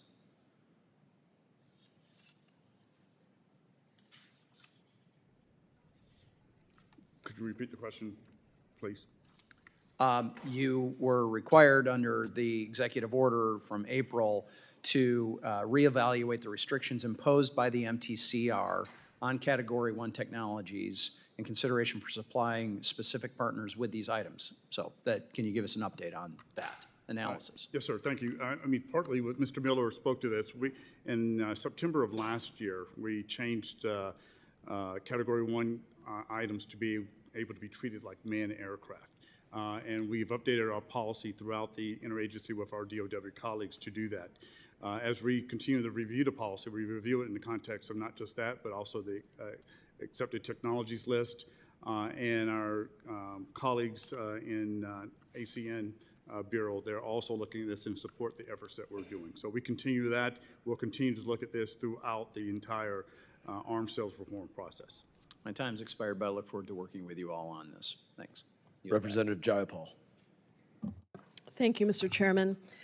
For far too long, the United States has operated under the false assumption that war is always the answer. There's a very good reason why the founders gave the power to declare war to Congress, not to the executive, so that we could carefully assess and debate the many costs of war, and so that the serious decision to undertake war would be made by the elected representatives of this body. It's also why Congress has ensured that we have a role to carefully assess and approve arms sales to other partners and allies, not only the executive, so that we ensure that they are not using our weapons to harm civilians, to commit human rights abuses, or to flout international humanitarian laws. And yet, here we are, entrapped in another illegal, costly war of choice in Iran, undertaken by the executive with no authority from the Congress, a war that has already killed at least 13 U.S. troops, displaced millions of people, and driven up gas prices right here at home. Under Secretary Duffy, given that you're responsible for the acquisition of defense articles, can you tell me how many taxpayer dollars have been spent on the war in Iran, and how much do you expect that the United States will need to spend to replenish our stockpiles? Representative, I don't have the figures on the dollars that have been spent or what would be required to replenish those. Where I'm focused on is building an industrial base that will be able to replenish that But for you all don't future have an conflicts. answer on how much we've spent. Let me give it to you, just from public reporting. The first week of the war cost over $11 billion, and now it's being reported that the administration is planning to request $50 billion in supplemental funding. That's just the first week. A projection from the Penn-Wharton budget model estimates that the war will directly cost American taxpayers $65 billion and will lead to an economic loss of up to $210 billion. Just imagine, for anyone who's listening, just imagine what we could do to bring down the cost of living for Americans at home with that money. $65 billion would be enough to do any one of these things: end homelessness in America, restore the ACA subsidies for health care for nearly 2 years, modernize all our U.S. public libraries, and cover a decade of teachers' out-of-pocket classroom expenses, or cover the daily nutrition benefits for every American that relies on SNAP for each day of the war. Now, on multiple occasions, the administration pushed through weapon sales to the United Arab Emirates and Israel without clearance from our ranking member, Greg Meeks, who has yet to receive answers to key oversight questions from the administration. Mr. Brown, why has the administration repeatedly blown through this long-standing practice of seeking clearance from the ranking member before approving sales? I assume you're discussing emergency notification of arms sales to Israel that happened a couple of weeks ago. As you can see in the Middle East, the emergency exists. Those are capabilities that our allies and partners, in this case Israel, needed for their own self-defense and operations.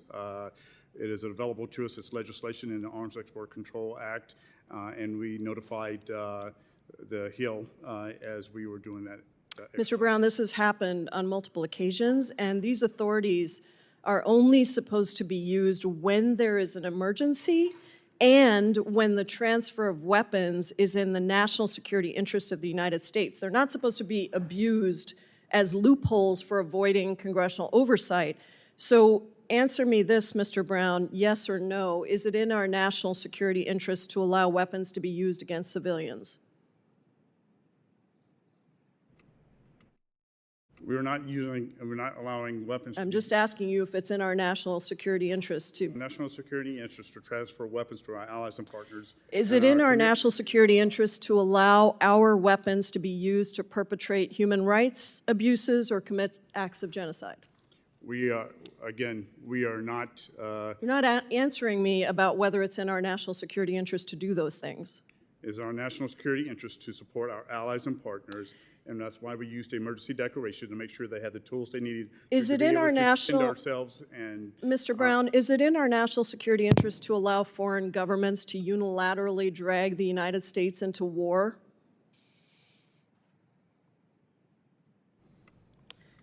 Again, it's in our national security interest to support our allies and partners. I'm asking you a different question than the one you're answering. And lastly, when the United States becomes aware of a country Representative Self is recognized. engaging in repeated violations, I want to it's too bad I didn't get to finish, but I do yield back, and I wish you could answer those questions. Representative Self is recognized. I want to associate myself I with just want to the, you cut Ms. Jayapal off, but you're giving other members time, so. I think I've given it back to the other side, but her time had expired, and I think I gave it back in spades to the other side. So I certainly try to play fair, but not going to lose any sleep over this. Thank you, Chairman. I will start with my colleagues on the other side of the aisle seem to be awfully concerned about the 13 dead service members and the $65 billion that they keep quoting. I will just comment that we left under the Biden administration some $80 billion worth of equipment in Afghanistan when we left, and then we also left 13 dead at Abbey Gate, one of the most disastrous, despicable moments in U.S. military history.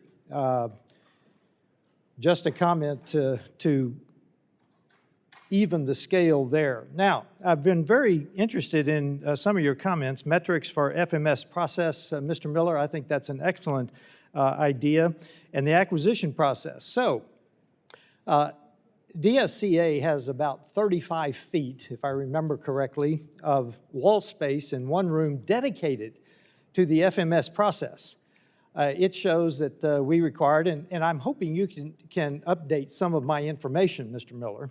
It shows that we need 19 signatures in order to approve an FMS procurement for non-ally countries. Now, I don't pretend to believe that it takes 19 signatures for us to do the job that one person in Japan can do, for instance. I do believe that we are more risk averse and that bureaucrats are shielded from the ability to spread the blame amongst 19 people rather than one assuming responsibility. I also note that we had, during the Vietnam War, 51 prime contractors, defense contractors, 51. Today, we are down to 5 prime contractors. There are virtually no medium-sized contractors, because once a small contractor decides not to go through the valley of death and they get procured by one of the 5 big primes, I don't believe that's fueling innovation, it's feeding bureaucracy. And I will tell you, the five primes seem to be content to protect their legacy systems. Look, Ukraine is innovating in real time on the battlefield as they go. So I want to also mention that before we had an acquisition corps, but in the 16 years between 1975, when Vietnam fell, and 1991, when we took a very powerful military, which we frankly don't have today, to Desert Storm, the Army alone fielded 5 major weapon systems, the big 5 we call them, 5 major weapon systems in 16 years, and frankly, I don't think we could do that today. So my first question to you, Mr. Miller, is the bottom line question. Given the EOs and the process that we've talked about already from my colleagues, the question is, has there been significant improvement to FMS since the 2025 EO? And examples, please. Congressman, thank you very much for your question. And I appreciate your interest in the FMS wall walk. It's also available now online, so it's available digitally as well. And I would just second what you've mentioned about making sure we're looking at our process holistically, so we're looking at all steps in it to make sure we're operating efficiently. We were very proud to contribute to both executive orders that have been cited by this committee today, because I think the practitioners who are engaged in the system know where it could be improved. And we were really excited to work with our colleagues at the White House and State Department and Commerce Department to suggest some of those improvements, some of which were adopted, and we're very pleased by that. So I would offer, again, as I mentioned previously, the establishment of metrics has been, I think, foundational and long needed. The development, as we are, to an IT tracking system that can look end-to-end at the work that we are doing. We took the FMS... Mr. Miller, those are generalities. Let me ask you a specific. The Harpoon missile. Saudi Arabia paid, I understand, to restart the production line, and yet, so they stand with more priority than Taiwan. Frankly, given the last couple of weeks' operation in the Middle East, there is nothing for Saudi Arabia to shoot a harpoon at anymore. So why do we have Saudi Arabia standing in line for harpoons prior to Taiwan, for instance, when Taiwan could use the Harpoon missile as a deterrent factor?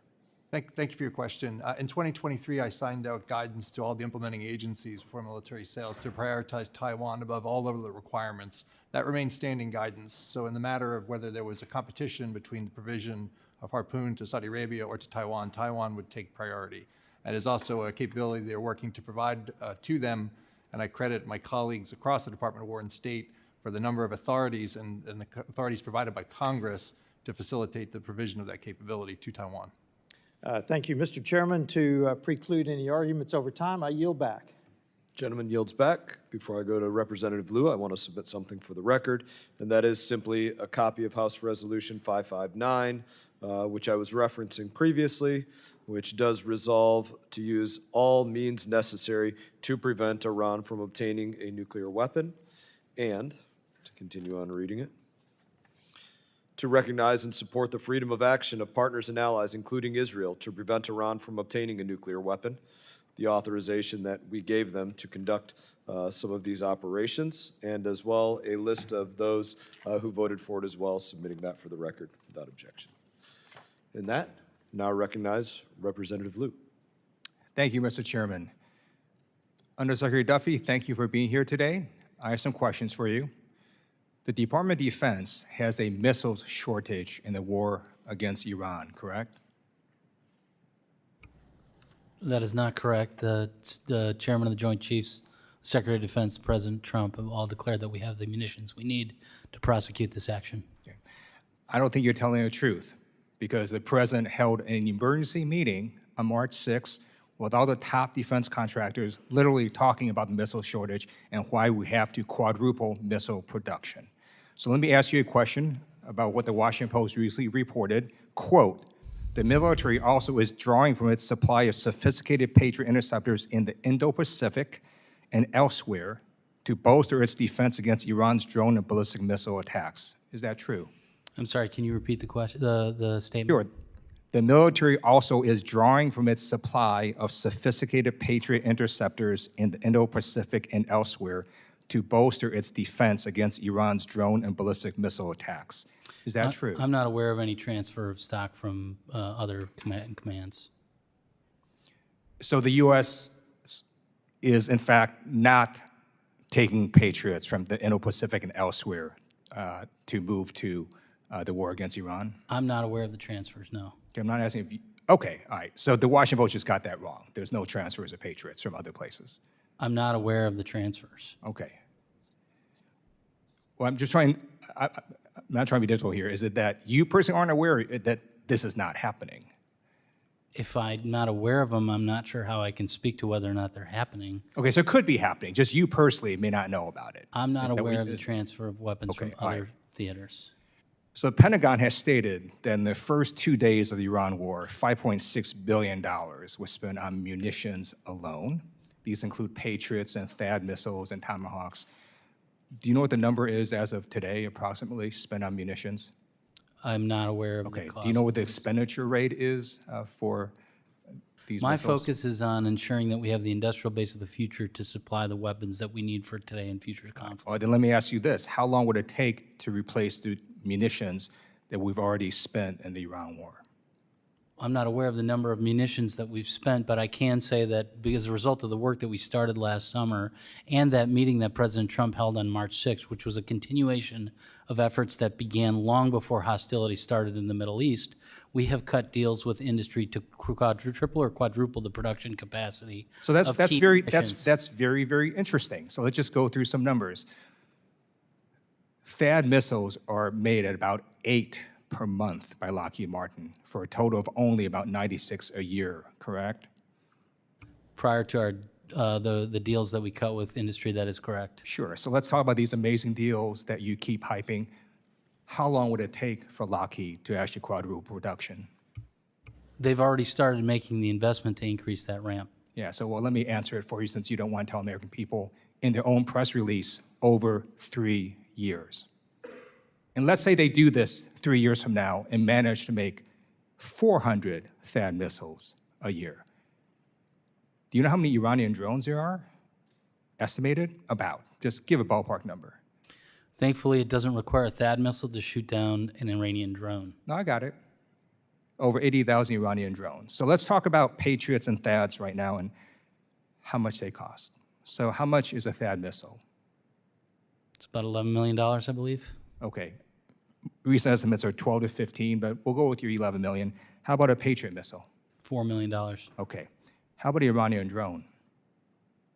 $35,000. Okay. Or as low as 20,000. So it's like launching Cadillacs at baseballs. This is completely not sustainable. Not only do we not have enough Patriots or THAADs, they're also massively expensive. And I want the administration and you to come up with a plan as to how we deal with this asymmetry. And then let me now show you a video.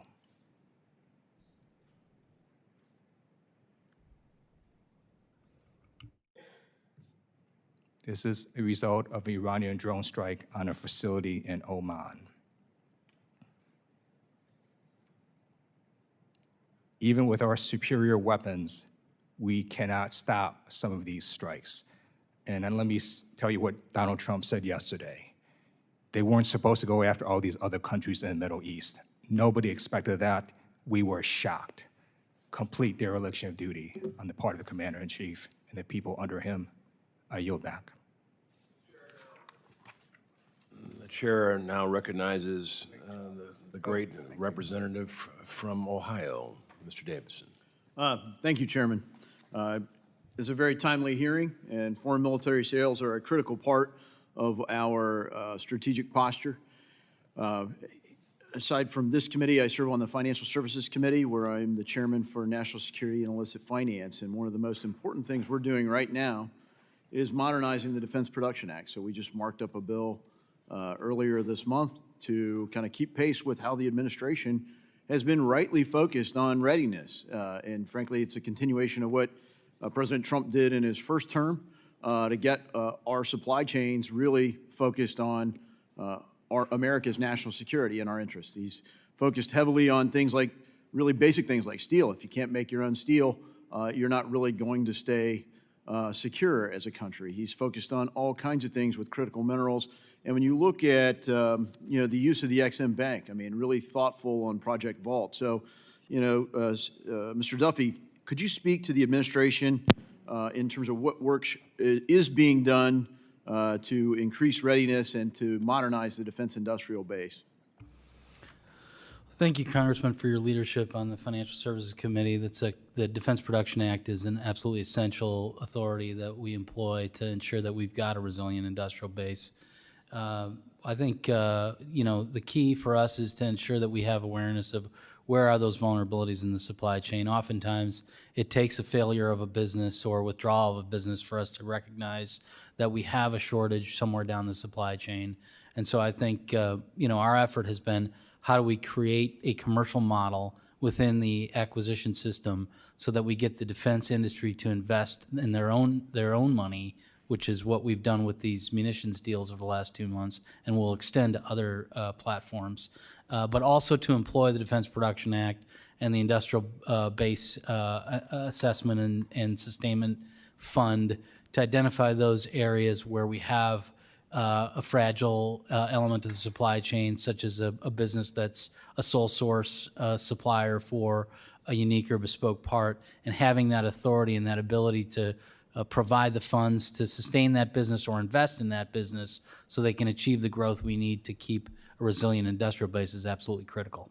Yeah, and I think, de-risking our supply chain, particularly with China, but certainly other vulnerabilities, has just been such a strength for the Trump administration, frankly, both terms. And it is, frankly, far broader than just defense. I mean, we saw it used, during the COVID era, for example, for broader things. And so, the authority ultimately resides in Treasury, but obviously the Department of War administers a lot of these funds. And, we look forward to continuing to work with the administration. So if you have thoughtful ideas, we still haven't found a way to get things through the Senate. So hopefully we can resolve that, critical choke point in the defense industrial base in our own sort of product development here in the legislative process.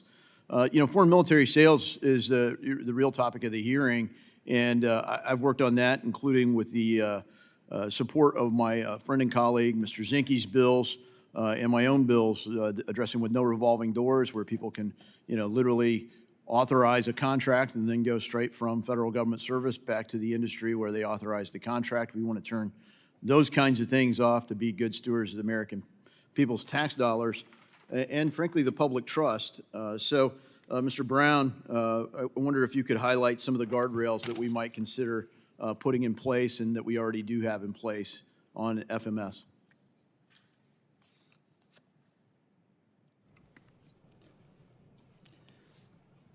In the FMS system, we looked at every case on a case-by-case basis. We are trying to energize the foreign military sales system. As I stated at the top, it was $330 billion.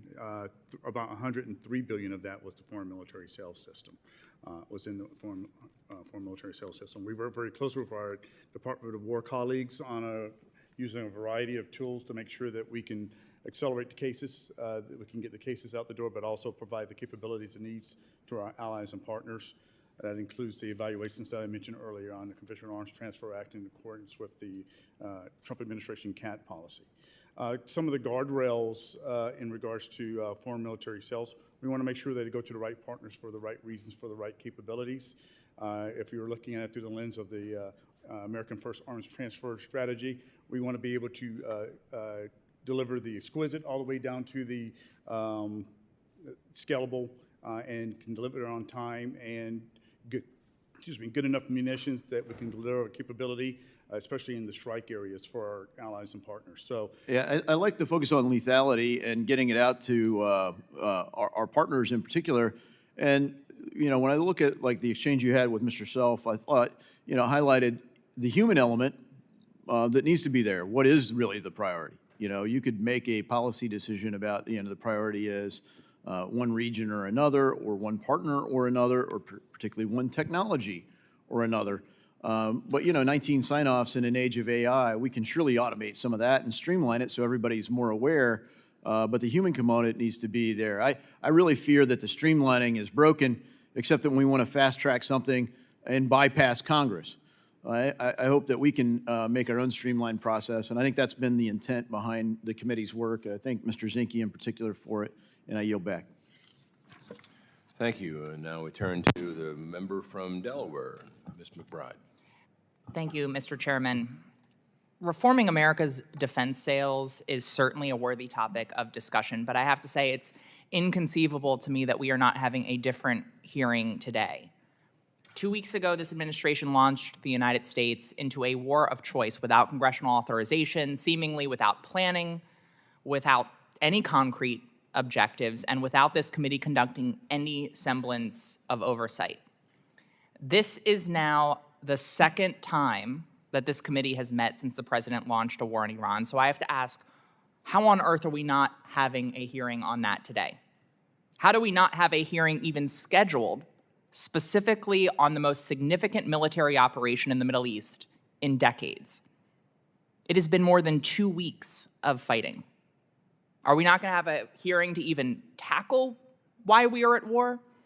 Does the president have any idea? Because it doesn't seem like he does, and no one in the administration can give us a concrete, direct, and consistent answer on why Americans are risking their lives overseas right now. Is it regime change? Maybe yes, maybe no. Is it nuclear weapons? It was until it wasn't. Have we achieved our evolving objectives? We have, but also we haven't. This president has all but admitted he could end this war whenever he wants to, but he is keeping it going. That is by definition a war of choice, this president's choice. Just this morning, actually, a loyalist to this president, the director of the National Counterterrorism Center, resigned in protest to this reckless war of choice, saying that Iran posed no imminent threat to the United States and that this war serves no benefit to the American people. So why are we not having a hearing on a foreign policy that is spending over $1 billion a day on that war, rather than on needs here at home? We could have a hearing on the fact that we've replaced one repressive supreme leader with another, except this one is even more hardline. We could have a hearing about how the chairman of the Joint Chiefs warned the president that war would likely result in the closing of the Strait of Hormuz, which the president, in all of his infinite wisdom, dismissed. Now, gas prices for my constituents are up 20% since the start of the war. We could have a hearing on the fact that we've already lost 13 service members in this unauthorized conflict. We could have a hearing on the fact that there was an intelligence lapse that resulted in American arms killing 165 school children and teachers in Iran.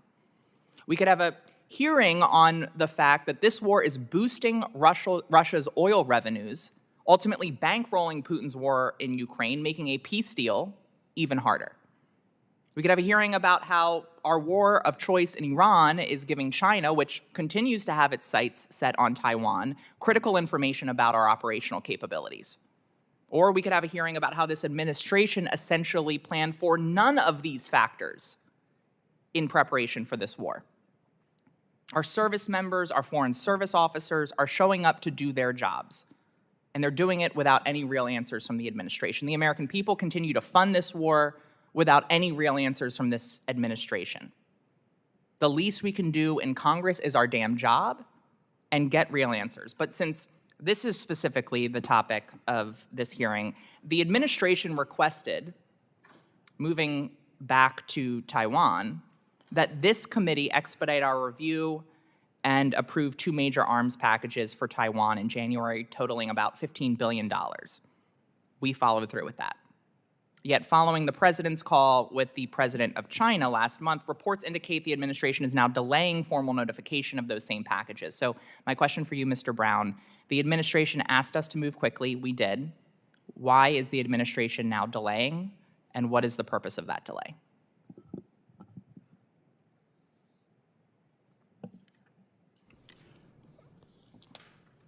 Thank you for your question, Representative McBride.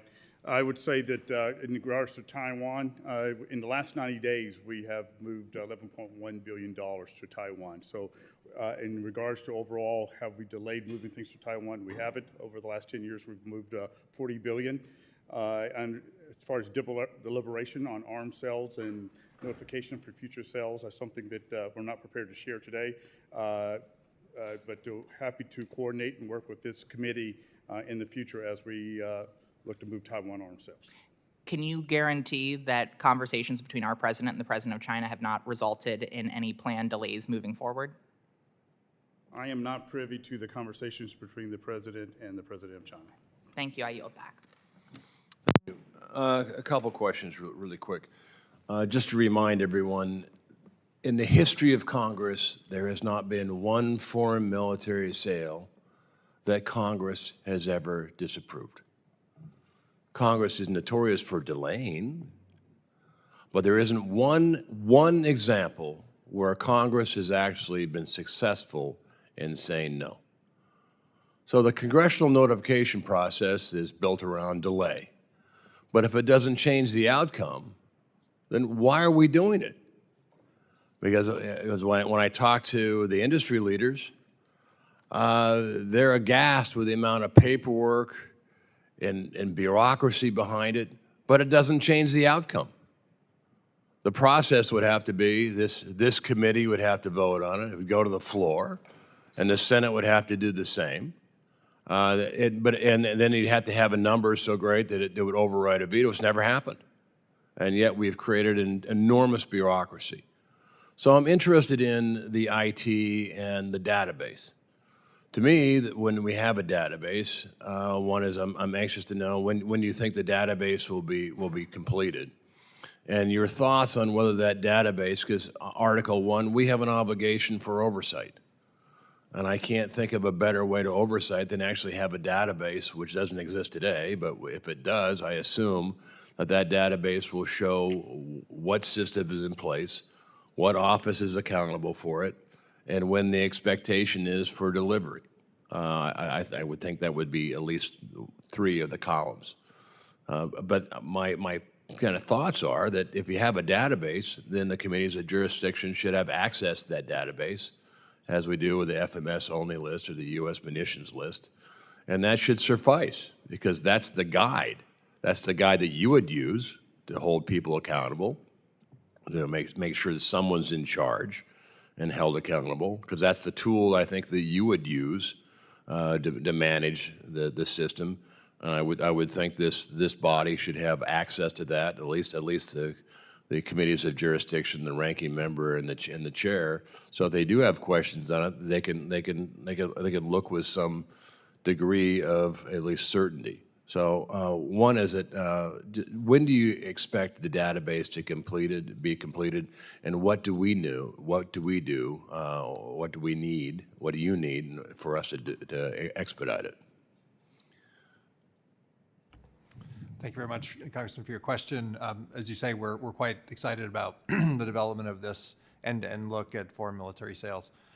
We already have well-established metrics for certain aspects of the process, and that's already completed, and that is from when a partner makes a request to when we come to them with an offer, so the LOR to LOA process, that's done.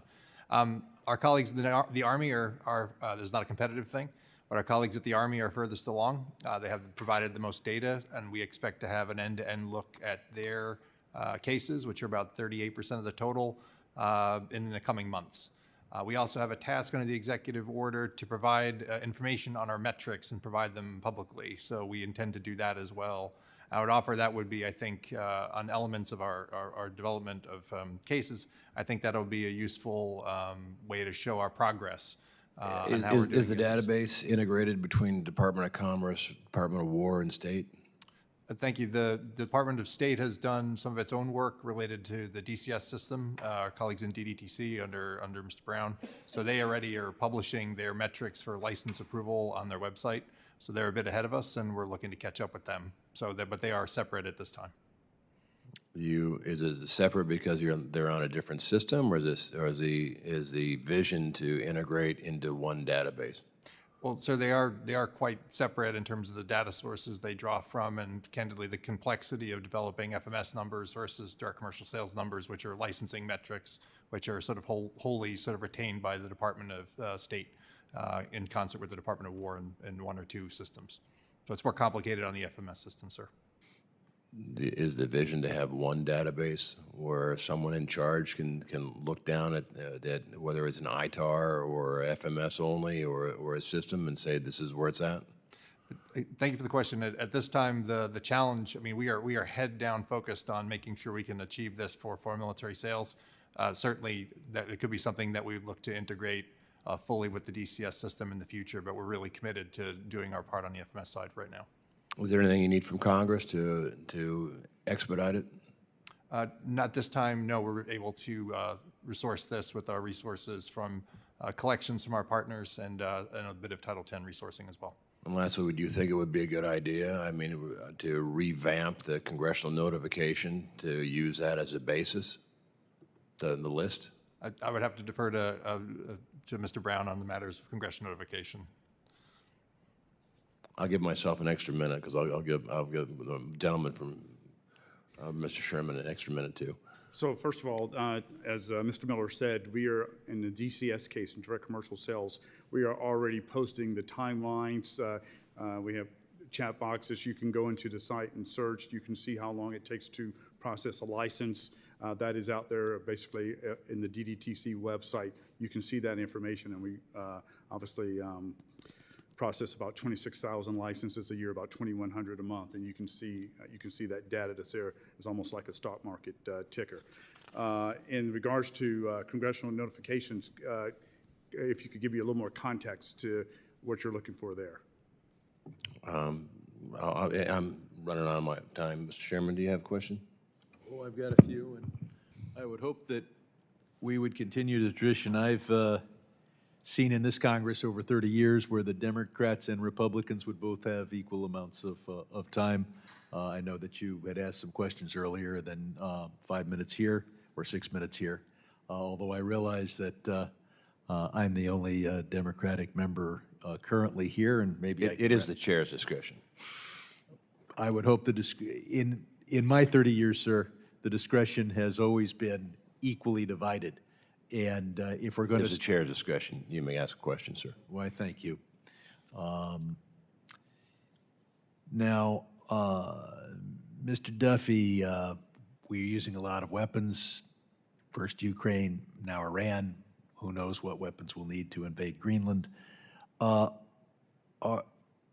We need to get our defense plants operating 24/7. That means paying people overtime. Is the Defense Department paying more per system, given the fact that you're going to be asking our defense contractors to work overtime? We have a standard fixed price contract which sets the cost per missile as fixed, and so if the contractor incurs additional costs to pay overtime, that's not passed along to the department. So wait a minute. So you contract with a defense contractor to make so many missiles. They price that out based on the idea that they're going to be working 8 to 5. And now, as a country, we need twice as many, 3 times as many. They've got to work overtime, and you don't pay any more for the overtime costs? Not only do we not pay more for the overtime cost, we've negotiated so that they'll pay for all the expansion required to triple the production capacity of their munitions. And then we're surprised when we don't have enough munitions. Well, actually, we don't have enough munitions because we didn't have this deal in the first place. So you say a deal in which we force defense contractors to pay their employees overtime and we don't pay them any more per item. I realize that everybody's on this kick of let's blame Biden. Oh, I'm surprised they're not blaming Clinton or Truman for the problems that we face. But the fact is we don't have the weapons, and the fact is our plants are not working 24/7 the way they should be. Now there was they doged the civilian harm mitigation folks in the Defense Department. Then we bombed a school in Iran. Does it make sense? Well, is the Defense Department even qualified to evaluate the tremendous harm that's done to America when one of our weapon systems is inadvertently used to harm civilians? And can you do that if you slash the civilian harm mitigation unit. Congressman, I regret I don't have familiarity with the office that you're speaking about or the work that it does. I know that our men and women are doing their best to investigate whatever battle damage assessment or civilian. Doing their best, except for the ones that were fired by Elon Musk. And this is the Foreign Affairs Committee, and I can tell you our members are very well aware of the harm done to America when we hit an Iranian school. We are hoping that the Iranian people will align with us. That's an important part of our efforts. Now, the chair points out that it is rare, if ever, that Congress actually officially disapproves an arms transfer. I've been here a long time. What happens here is the arms transfer is withdrawn. So Congress never actually gets to vote against it, but Congress doesn't just delay it, Congress prevents it. And to take Congress, which is already being turned into a Russian Duma of 1905, that is to say an advisory body rather than Article 1 of the Constitution, to take us out of the arms transfer process would be a grave mistake and an insult to those who framed our Constitution. I would point out that we have a strong interest in making much quicker decisions, and we can make those better if the administration works with us in advance. There are times when you're going to notify Congress of a proposed arms sale. Does that notification officially go to both the chair and the ranking member of this committee, or does it only go to the chair of the committee?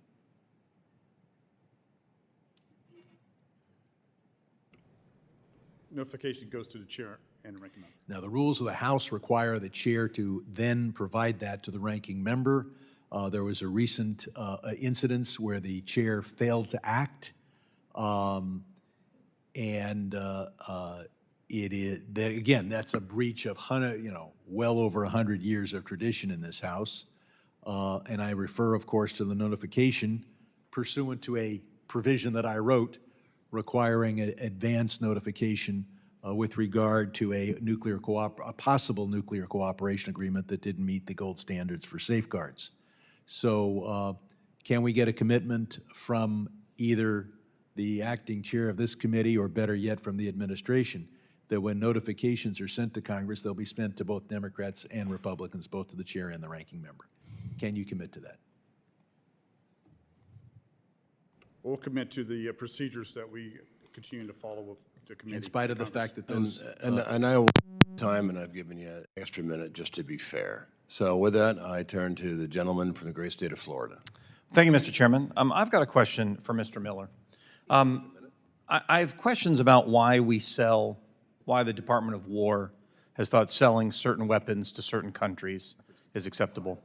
The president of Turkey, President Erdogan, has said the following as it relates to Islam. Quote, "The mosques are our barracks, the domes are our helmets, the minarets our bayonets, and the faithful our soldiers." He also said less than 1 year ago, "May Allah make Zionist Israel destroyed and devastated." Why does the Department of War think it's a good idea to sell American weapons to a country whose leader makes these statements? Congressman, thank you for your question, and it is certainly a fact that Turkey historically has been one of our largest purchasers through foreign military sales. I would also point out that my responsibility as the Department of War for the implementation of security cooperation for Department of War program, under Title 10, and also to implement programs under Title 22 on behalf of the Secretary of State and the Department of State. So in terms of the decision of whether or not to take the foreign policy decision to sell through foreign military sales to Turkey, that would be the Department of State's direction on behalf of the President. Okay, well, I'll give you another quote, and I'll give you another chance to answer the question. Just a few years ago, same guy, Erdogan, said, quote, "Israelis are murderers." Not the Israeli government, not IDF. It was Israelis are murderers, to the point that they kill children who are 5 or 6 years old. They are murderers, to the point they drag women on the ground to their death, and they are murderers to the point they kill old people. They are only satisfied by sucking their blood. It is in their nature. So you're saying it's not your call to do. I'm asking you, as the director of the Defense Security Cooperation Agency, do you think it's a good idea to sell weapons to a government whose head makes statements like that? Congress, again, thank you for your question. And again, I would refer back to my previous response in terms of my responsibilities for the implementation of Title 22 programs through State Department direction on behalf of the President. Thank you. All right, since you're not going to answer the question, I'll turn to Mr. Duffy, who's the Undersecretary of War, also works in the War Department. I've read you 3 quotes from the President of Turkey, to whom we are selling a lot of weapons.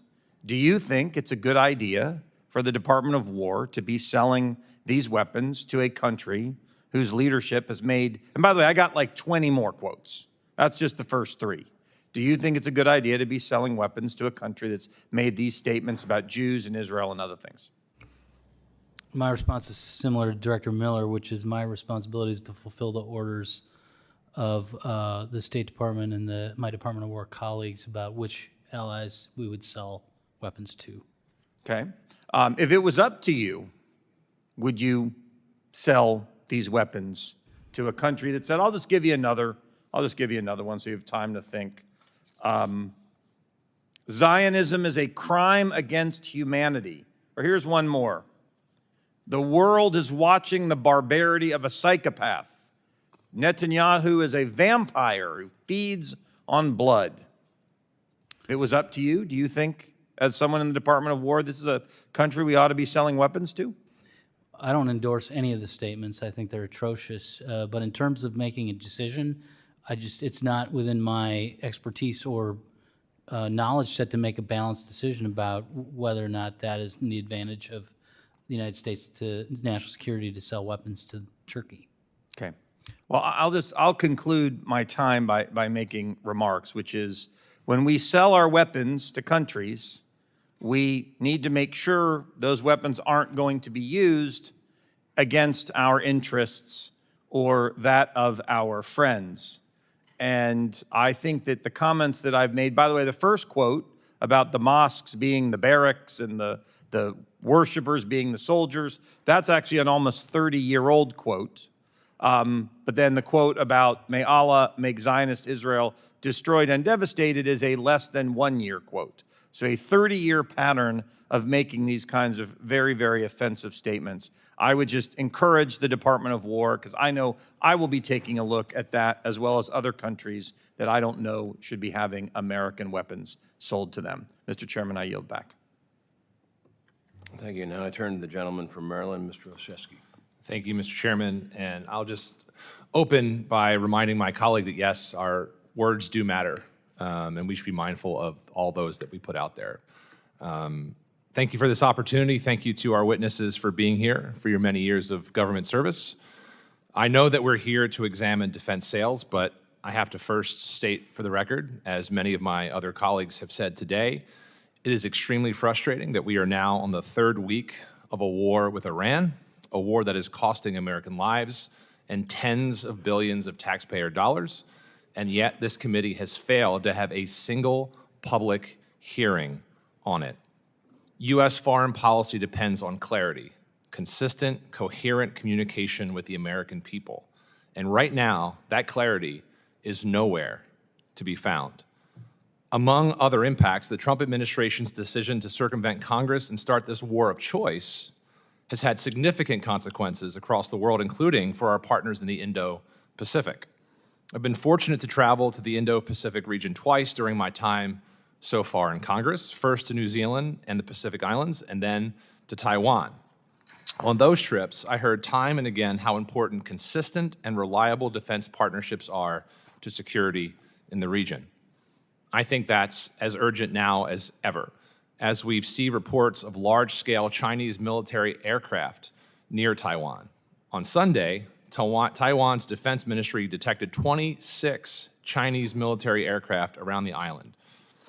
On Saturday, 26 Chinese military aircraft around the island on Saturday, with 16 entering its northern, central, and southwestern air defense zones. 7 naval ships were spotted around the island. And last week, it was reported the Trump administration had begun the process of redeploying multiple THAAD air defense systems from South Korea to positions in the Middle East. These THAAD missile batteries are critical for deterrence in East Asia and for defending our treaty alliances there.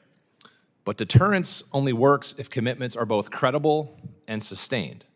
I'm concerned that the redeployment of these air defense systems and other assets from the Indo-Pacific sends the wrong signal not only to our allies, but also to Beijing. It also undermines the administration's own stated priorities. Barely 4 months ago, its national security strategy proudly declared that the days, quote, the days in which the Middle East dominated American foreign policy in both long-term planning and day-to-day execution are thankfully over. Strange. That does not seem at all like what we're doing today. The administration's national defense strategy goes even further, promising to, quote, deter China in the Indo-Pacific through strength and to, quote, erect a strong denial defense along the first island chain as part of that effort. I'm failing to see how pulling high-end missile defenses out of Asia, East Asia, to backfill another crisis in the Middle East supports these stated strategies. So, again, it seems to me to be the exact opposite. It is unfortunately a sad, familiar pattern of strategic whiplash. Short-term crises in one region hollow out our long-term commitments and credibility in another. So I have quite a few questions, and Undersecretary Duffy and Mr. Brown, if you could give me some clear and concise responses. I know my colleague, Mr. Liu, talked about the price we're talking about. I'm just curious, have we assured South Koreans that this redeployment is temporary of the THAADs? I've not been a participant in those conversations. I don't know. And I haven't been part of those conversations either. Okay. Based on your best assessment and given the recent Chinese military activity around Taiwan, how will the deployment impact short-term deterrence on the Korean Peninsula and in the Indo-Pacific more broadly? I'm sorry, can you repeat the question? Just on your based on your best assessment and given the recent Chinese military activity, how will the deployment impact short-term deterrence on the Korean Peninsula and in the Indo-Pacific more broadly, not having those THAADs? I mean, my focus is on acquisition and industrial base. So my opinion, I don't have a strong opinion. I have to defer my colleagues on that. Very much the same answer. Okay, Mr. Chairman, I would just, I guess, reinforce the point here that we are going against our own stated priorities of just a few years ago. We appreciate the work that you gentlemen do, appreciate your service. But in both this space and certainly as we continue this war, I hope that this committee will have the opportunity to talk to folks who can answer, given the very real concerns that folks are having across this country. And with that, I yield back. Thank you. Thank you. I now yield to the gentleman from the Commonwealth of Pennsylvania. Thank the chairman. Thank you, gentlemen, for being here. I'm going to start with kind of an example, and I'm going to probably focus on Secretary Duffy and Mr. Brown for the answer. Congress has basically said we want to build 2 Virginia-class submarines per year, but I think we're down to about 1.13 as of 2024, and out of 48 attack-class submarines, only 32 of them were deemed operational, which is less than the Navy's goal of 66 submarines. Now, that's all in context with us helping out our friends, our allies, so to speak, in AUKUS to sell a proposed 3 to 5 Virginia-class submarines to Australia by the mid-2030s. And so my question is kind of general. I've seen it and heard the tenor of your answers in the same vein, but we're talking about our allies, whether it's Turkey, whether it's Australia, whether it's Great Britain. But I'm wondering, and look, I applaud the administration and your work to streamline FMS. It has been cumbersome and troublesome ever since I've known about it, where we want to help the people that want to help us and make it easy for them to help us. But I'm wondering if you can walk us through the process by which we continue to consider our allies, so to speak. I mean, the gentleman from Florida brought up Turkey as an example, but things are changing around the globe, and I think we can see that right now with some of the responses from our so-called allies regarding the current situation. So is there a process, if you know one, that reviews the support from our allies? And at what point do allies are they no longer allies, whether they're in NATO or AUKUS or something else? Is there some red line that you're aware of? As American citizens, as people in the administration, as people that advise the administration and carry out the administration's orders, I'm just wondering if either of you can speak to that question, so to speak. Yes, Congressman, thank you for the question. I think this is a continual process for us to evaluate, our allies and the strategic value of transferring arms to them. I think I might ask for Mr. Miller's help here, but in our original executive order in 2025, there was a specific task to kind of reassess who our partners were and how we prioritize the sale of arms to those partners. Can you elaborate on that, Mike? Thank you. Thank you, Congressman. Very briefly, as Honorable Duffy mentioned, there are two executive orders talk about setting priority partners and capabilities, and that's also reflected in the America First Arms Transfer Strategy, which speaks to the need to prioritize exports to partners who are supporting U.S. interests. I would also point that as has long been an element of strategy, it's also reflected in our conventional arms transfer policy, how we review arms transfers and how we view those relationships. And it's reflected very deeply in the technology controls that we apply based upon the reliability of a partner. Do they have the capability and the intent to protect U.S. technology and thereby protect the U.S. military warfighting edge? So these are all elements that factor into our decision-making led by our colleagues at the State Department on arms transfers. Mr. Brown, do you have a comment before I kind of refine my question? I totally agree with Mr. Miller and Undersecretary Duffy. Everything is examined on a case-by-case basis for each country, for each sale. So we make independent decisions that can be made at a time and also throughout the process. So is it generally just to protect the technology, or does it also include in the term ally their willingness to stand with America in times of consequence and crisis vis-a-vis our shared enemies? I think what drove the thought behind the reissuance of the prioritization was very much how are they both standing with America and willing to provide for their own self-defense. And you're saying you review that on a case-by-case basis, country-by-country, weapon system by weapon system. I hope that's the case. I'm not sure I believe it, but I hope is that what you're telling us? I don't personally, but the process has inputs from the combatant commanders, the ambassador team in the country, and my colleagues at the Department of War. Well, look, I know we're in a strategic competition, particularly with China, and so I appreciate Australia's willingness to be helpful, so to speak, their need for the submarines. But at the same time, when we can't produce what we need to produce, and where we can make all the decisions in a situation of kinetic activity, I'd rather us have them than allies that aren't always there. And I think the current circumstance is a good indicator of when times get tough, who's really going to stand with us. With that, Mr. Chairman, I yield. I now turn to the gentleman from the great state of Illinois, Mr. Schneider. Thank you, Mr. Chairman, and thank you to the witnesses for joining us today. Illinois' 10th district is home to one of the largest concentration of manufacturing jobs in the entire country, and many of those jobs are deep in the defense supply chain. In particular, Scott Forge in Spring Grove is a 100% employee-owned company that has been forging components for Navy submarines since 1995. They recently received a co-investment from the Blue Forge Alliance to stand up a new training center so they can double the rate at which they bring on new machinists. They want to do more. They want to help our service members win.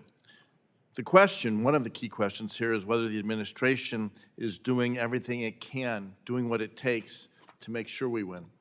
We're 17 days into Operation Epic Fury. Reports are that the Pentagon burned through $5.6 billion of munitions in just the first 2 days. CSIS estimates $16.5 billion has been expended through 12 days. We have fired hundreds of Tomahawk cruise missiles, possibly more in 2 weeks than we produced in the previous 5 years. Patriot interceptor inventories were at roughly a quarter of target before the war started. A quarter of our THAAD interceptor deliveries were expended during last June's 12-day war with Iran, and now we are pulling THAAD launchers out of South Korea and shipping them to the Middle East. So we now have to scale, and it's the second and third tier of our defense industrial base, the forgers, the machinists, the precision component manufacturers who actually have to scale. They need contracts, they need workforce, and they need predictability. So here's what I'm hoping to better understand from the witnesses today. What is this administration doing to get those contracts signed, get those production lines moving, and make sure the people building the weapons our troops need are not waiting on bureaucratic delays while our inventories burn down? I also want to understand something more basic. Did the administration engage the relevant agencies, DoD Acquisition, States Political Military Affairs Bureau, DSCA, before launching this war to ensure that munitions planning matched the operational plan? Because the decision to invoke the Arms Export Control Act's emergency authority to bypass Congress and rush $650 million in bombs to Israel after repeatedly insisting the administration was fully prepared for this war seems to tell a very different story. As Ranking Member Meeks said, this is an emergency of the administration's own making. So I'll start with Director Miller. After the administration's workforce reductions at DoD and state, how many qualified acquisition professionals are currently processing FMS cases, and what extent is that number meeting the need? Congressman, thank you for your question. I previously cited that there are 17,000 members of the broader security cooperation community, and that's something a number we've been able to achieve due to congressional direction to identify and train that workforce through our university. In terms of the number of contracting officers we have, I confess I don't have that number with me. That's something we could follow up on. But again, there certainly is a large contractor workforce working on What FMS. sense is the capacity up to what the need is? How close are we to meeting what is demanded at the moment? I think I would have to, I don't know if Secretary Duffy has any thoughts on the state of the contracting workforce, but again, we work day in and day out with the implementing agencies for foreign military sales to make sure that we're prioritizing our work and making sure that we're delivering against those contracts for authorized FMS. Okay. And in my last minute, I'll ask all the witnesses, in the same way that it appears so much of the administration has been caught surprised or even flat-footed at the response of Iran and the burn rate of material and weapons. What are we doing to help especially the second and third tier contractors, suppliers, scale up quickly to meet the need? Congressman, thank you for your focus and interest on the defense industrial base. I'll talk to these framework agreements that I mentioned earlier, where we have entered into agreements with the primary vendors that manufacture the critical weapons, the Tomahawks, the Patriots, the THAADs, the Standard missiles. And part of that agreement that we entered into was a result of Congress in the National Defense Authorization Act and the Appropriations Bill providing the multi-year procurement authority so we can enter into 5 or 7 year contracts with these suppliers. The reason that's relevant to the sub-tier suppliers is our framework agreement mandates that they flow down that duration of that contract with the subordinate tiers of the supply chain so that the folks in your district can have assurances that they're going to have business for the next 5 or 7 years. And that allows them to do what our vendors have done at the prime contractor level, which is make investments in their factory space, in their workforce, so we can have a much more stable, resilient supply chain. It's our hope that we could take that model, which we believe is taking a much more commercial approach to the defense industry and distributing that across multiple platforms. But munitions was where we started with on that. So I'm over time. Can never answer this in 5 minutes anyway, but I'd love to engage more. I maybe submit for writing questions of how do we accelerate that process, because I think it's critical, not just for the moment we're in right now, but long term as we face more threats around the world. Yes, sir. I yield back. I now turn to the gentleman from the great state of Washington, Mr. Baumgartner. Mr. Chair. Look, you guys have 3 of the most important jobs in government, and we have to prepare our industrial base. We need to add allies, and we do that with speeding up and unscrewing up our military procurement and foreign military sales process. So thank you for your work. Mr. Miller, I just wanted to return to the subject of Taiwan. How much of a priority is it to get the weapons to Taiwan that they need to potentially ward off an invasion from communist mainland China? Congressman, thank you. To state, as I said earlier, provision of security cooperation, security assistance to Taiwan is our top priority. Okay, so I have a supplier in my state that is trying to sell a component through direct commercial sales to the Taiwanese, and he tells me they keep getting bumped to the back of the line because there's no prioritization for them in the military sales process for direct commercial sales to Taiwan, and so they've just been stuck for over a year. So how does it get unstuck, or is that just a loophole in the law, or what are they supposed to do about it? Thank you, Congressman. I have to defer to Mr. Brown on direct commercial sales, but it sounds like your constituent is registered as a producer or an exporter of controlled items and maybe has obtained an export license, and it may be, based on what you're describing, it may be that the partner is not procuring that. That would be a decision by either a Taiwan company or the Taiwan government. That would be something that would be directly from that individual to them and wouldn't have an intersection with my agency. We would be happy to assist. Like Mr. Miller said, the individual will require a license. We would process that through the Director of Defense Trade Controls at the State Department. We're doing that in 25 to 30 days. So if he's having a problem, it may be with the partner or otherwise, but we're happy for him to reach out to us and assist in that manner. And so I just wanted to read, so it is a priority to get the equipment to Taiwan that they need? Yes, it is. Okay, all right. Then this should be, if we can follow up, this should be a solvable issue. Mr. Duffy, did you have a comment on this? Okay. And then I just want to use my remaining time, just kind of frame this thing out. You know, I'm new to Congress, and frankly, I'm shocked at how important an issue it is to be able to buy the modern equipment that we need to rebuild our industrial base, and how bureaucratic and cumbersome it has become. I give a lot of credit to Congressman Zinci and this administration to trying to fix this situation, and I've had a piece of legislation on it. But are you confident in terms of what the administration has done to the executive order and what this Congress is doing? Is that sufficient in what we need to be doing? Is that going to solve the problem, or do we need to be doing more? Are you speaking with specifically with respect to foreign military sales or acquisition? Yeah, military sales. I mean, I'll give you. I do think they're very linked together, right? So my focus has been on the acquisition transformation, but I believe it's an enabler of foreign military sales, because I think what's been an obstruction on our ability to fulfill foreign military sales pipeline is ensuring that we have the industrial capacity to support that. So we've been very focused. I mentioned on my earlier comments about how do we get the industry to pay itself to expand the production capacity and really triple or quadruple the rate of production. On So is that a bigger holdup than the 19 people having to sign off on it?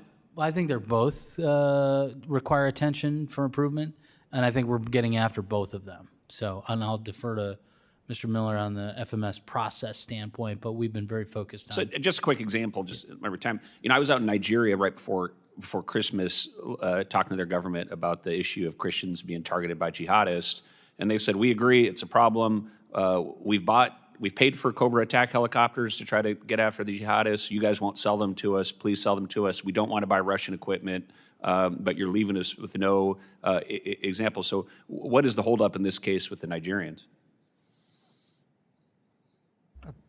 Congressman, Mr. Brown may have a thought. I recall previous sale of a major air combat platform to Nigeria, and it took quite a long time to get through the congressional process due to concerns that were bilateral nature between the United States and Nigeria. That may still be in effect, but I defer to Mr. Brown. It's also part of the process of receiving the payments for the capability. I think there were some delays there that we were able to help. Okay. Well, thank you guys very much. I mean, anything that Mike and office can do to support you guys in your work. And I would love at the end of this meeting if you could talk to my staffer here in the back of the room to see if we can get this thing fixed on this stuff with Taiwan. Thank you. I now turn to the great member from Indiana, Mr. Baird. Thank you, Mr. Chairman. Appreciate the opportunity to be here. You know, the thing that I see in our foreign military sales process, there are several bottlenecks, and you probably have covered many of them already. I hope not, but have you had any suggestion by some of our ally or partner countries that would consider taking Russian or Chinese munitions or equipment? Is that a concern? In my experience, we are the provider of choice, but I do think that we need to make sure that we're fulfilling the pipeline of orders in a timely fashion. I think we provide a full suite of capability, not just the weapon system, but the training, the infrastructure. I think that makes it, not only do we have the best weapon systems in the world, we have the best sales package, but I think where we have a challenge and where this reform gives us an opportunity is how do we accelerate that process so that we're meeting the needs of those foreign military sales customers as quickly as possible. So then, would that mean that and here's the point I'm getting to, is how important it is for us to stay ahead and stay the lead in AI and some of these other things that contribute to the superiority of our weapons. How do you feel about that? It's critical for us to maintain technological advantage of our weapons. But it's also critical that we have the modern manufacturing and defense industrial base that allows us to scale that technology so that it meets the needs of the United States and it meets the needs of our allies and partners that seek to buy our weapons from us. So continuing that on, are we far enough ahead of China and Russia in these fields? Maintain our superiority? I believe we largely have a technological advantage and continue to maintain that technological advantage. I think we need to put a lot of effort into ensuring that we have that production capacity, that manufacturing capability. And we're very focused at the Department of War on multiple initiatives to ensure we're bringing that manufacturing capability back so we can be reliant on our own industrial base to supply for the future needs of our joint force. Do either of you other two have any comments in that regard?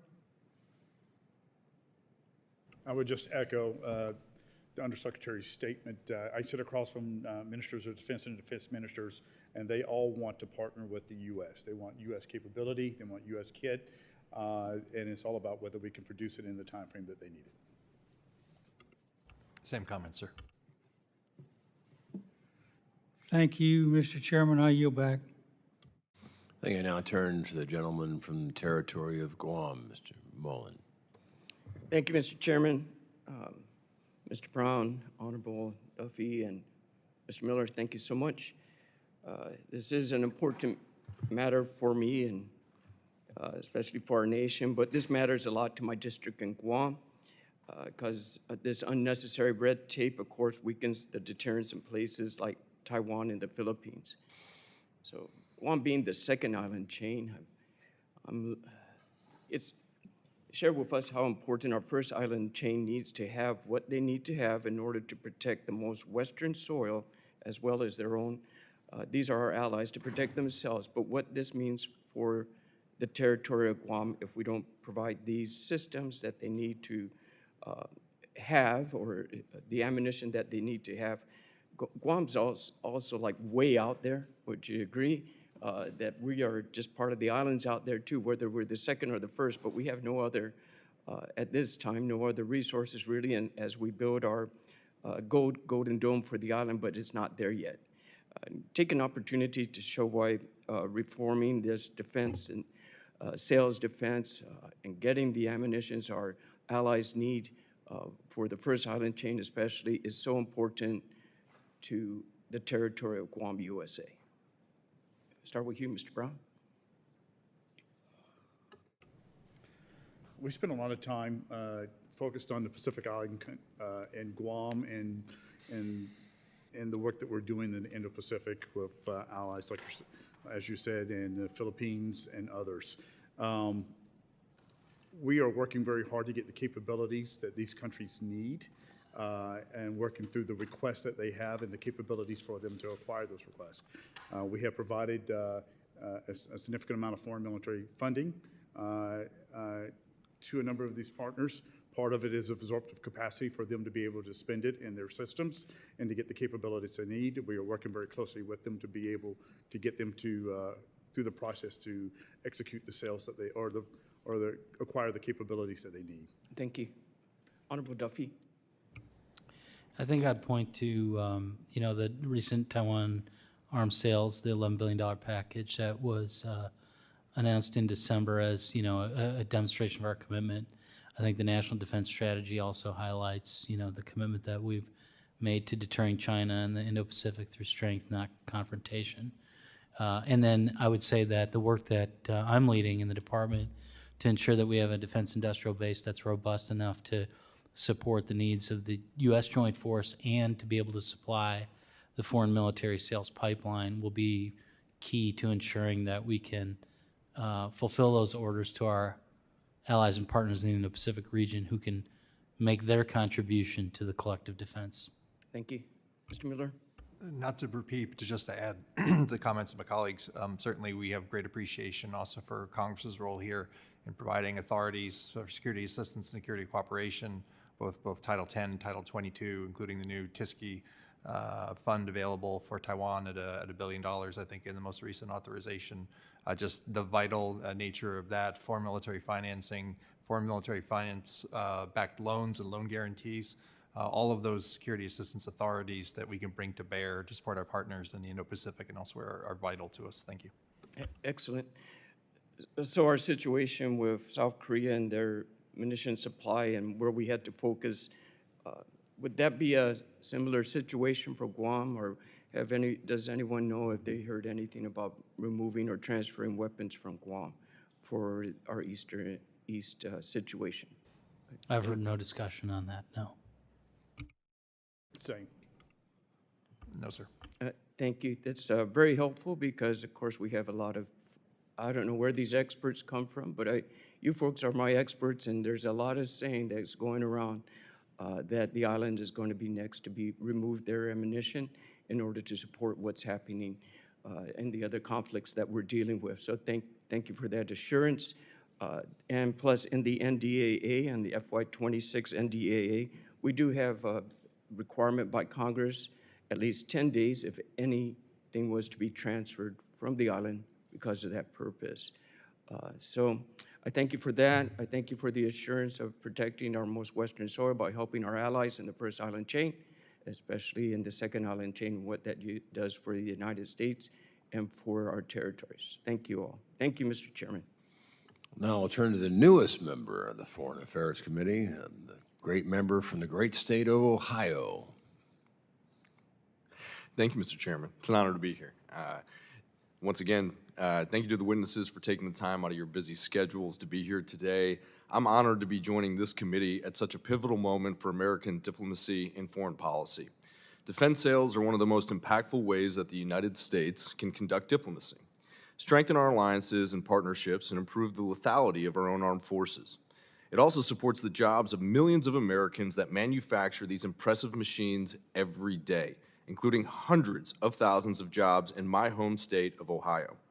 Most of these companies I talk to tell me that although they build their best stuff for our military, it's the FMS revenue that they bring in that allows them to maintain the production footprint necessary to adequately supply our armed forces. That's why this hearing is so important. Foreign military sales are crucial to the success of our own combat forces and in this committee's job to make sure that the FMS system these companies are operating within is functioning to both support U.S. national interests and allow for our nation's defense industry to be globally competitive. To Mr. Brown, U.S. defense companies producing or providing defense articles and services controlled under the International Traffic in Arms Regulations, ITAR, continue to express concerns that ITAR is outdated, capturing both obsolete and emerging technologies unnecessarily. The President has issued 2 executive orders aimed at improving United States arms transfers processes. How has the Directorate of Defense Trade Controls implemented these directives? Thank you for your question, Representative. The ITAR enables us to make sure that we have that we protect the highest technology and it actually facilitates sales in many ways. But we are looking at the ITAR from a standpoint of the rulemaking that we can reduce the things that ITAR addresses. Some of the most recent things, we have a plan on this, but some of the most recent things are space-enabled technologies and suppressors, are rules that are out there that we're looking to make trade more, licensing and trade more easy. We are doing that across a number of things in the ITAR. We also are looking at rules and ways that we can reduce and have license-free trade as much as we can and facilitate other exemptions like the exemption for AUKUS, for example, which creates an environment for trade more so than it is specifically on any trade item. Thank you very much for that detailed answer, and I very much appreciate it. Mr. Duffy, Undersecretary Duffy, it's good to see you. Worked together previously. I'm really glad you're in this position. It's great to see you serving in this administration. Thank you. This administration has clearly signaled that companies that prioritize building and explorability from day one should be prioritized. What steps are you taking to implement this, and are there specific authorities you need from Congress to incentivize industry to prioritize exportability? Congressman, great to see you again. Thank you for your question and your attention on this issue. I think exportability is critical to ensuring that we have the future flexibility to export systems without needing to invest significant sums of money to redesign them in such a way that we can ensure that that they would fit our criteria for export. And so, first of all, thanks to Congress for seeding money in the Exportability Fund that would allow us to invest money within the department to help inform designs of emerging systems to ensure that we're thinking about and planning for exportability in that system. To the extent that we can incentivize industry to create, to also be thinking ahead and investing money, or at least investing their intellectual capital to design the system for export, I think we owe it to those companies to recognize that investment and to add prioritization to where it fits and where it's in a system that overall adds value to the joint force. That's just added, I think, credit to the company for making that investment and thinking ahead. And of course is helpful to the company because they create a broader customer base by making it available for our foreign military sales customers. Thank you for that answer, Undersecretary. And from the questions that I've given and the answers that I've received, I feel very confident in what you all are doing in this administration. Thank you very much, Mr. Chairman. I yield back. Thank you. And first of all, I want to thank the witnesses for your testimony today. I know you're a busy schedule, but I appreciate it. And I think it boils down to, on reorganization, someone has to be in charge and someone has to be held accountable.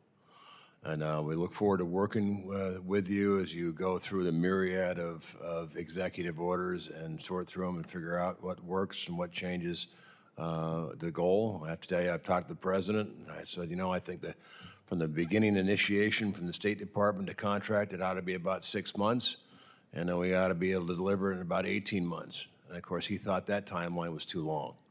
But considering where we are, I think that would be a giant step forward. But again, I appreciate everything. There will be other questions, no doubt, from other members that did not hear. They'll put it in writing and we'll get it to you. But again, we look forward to working with you, and from our side, to codify, as you go through the executive orders, what makes sense, to codify going forward, so we're not, so it's, it has enduring effect and lasting effect through administrations. So with that, thank you, and I appreciate it.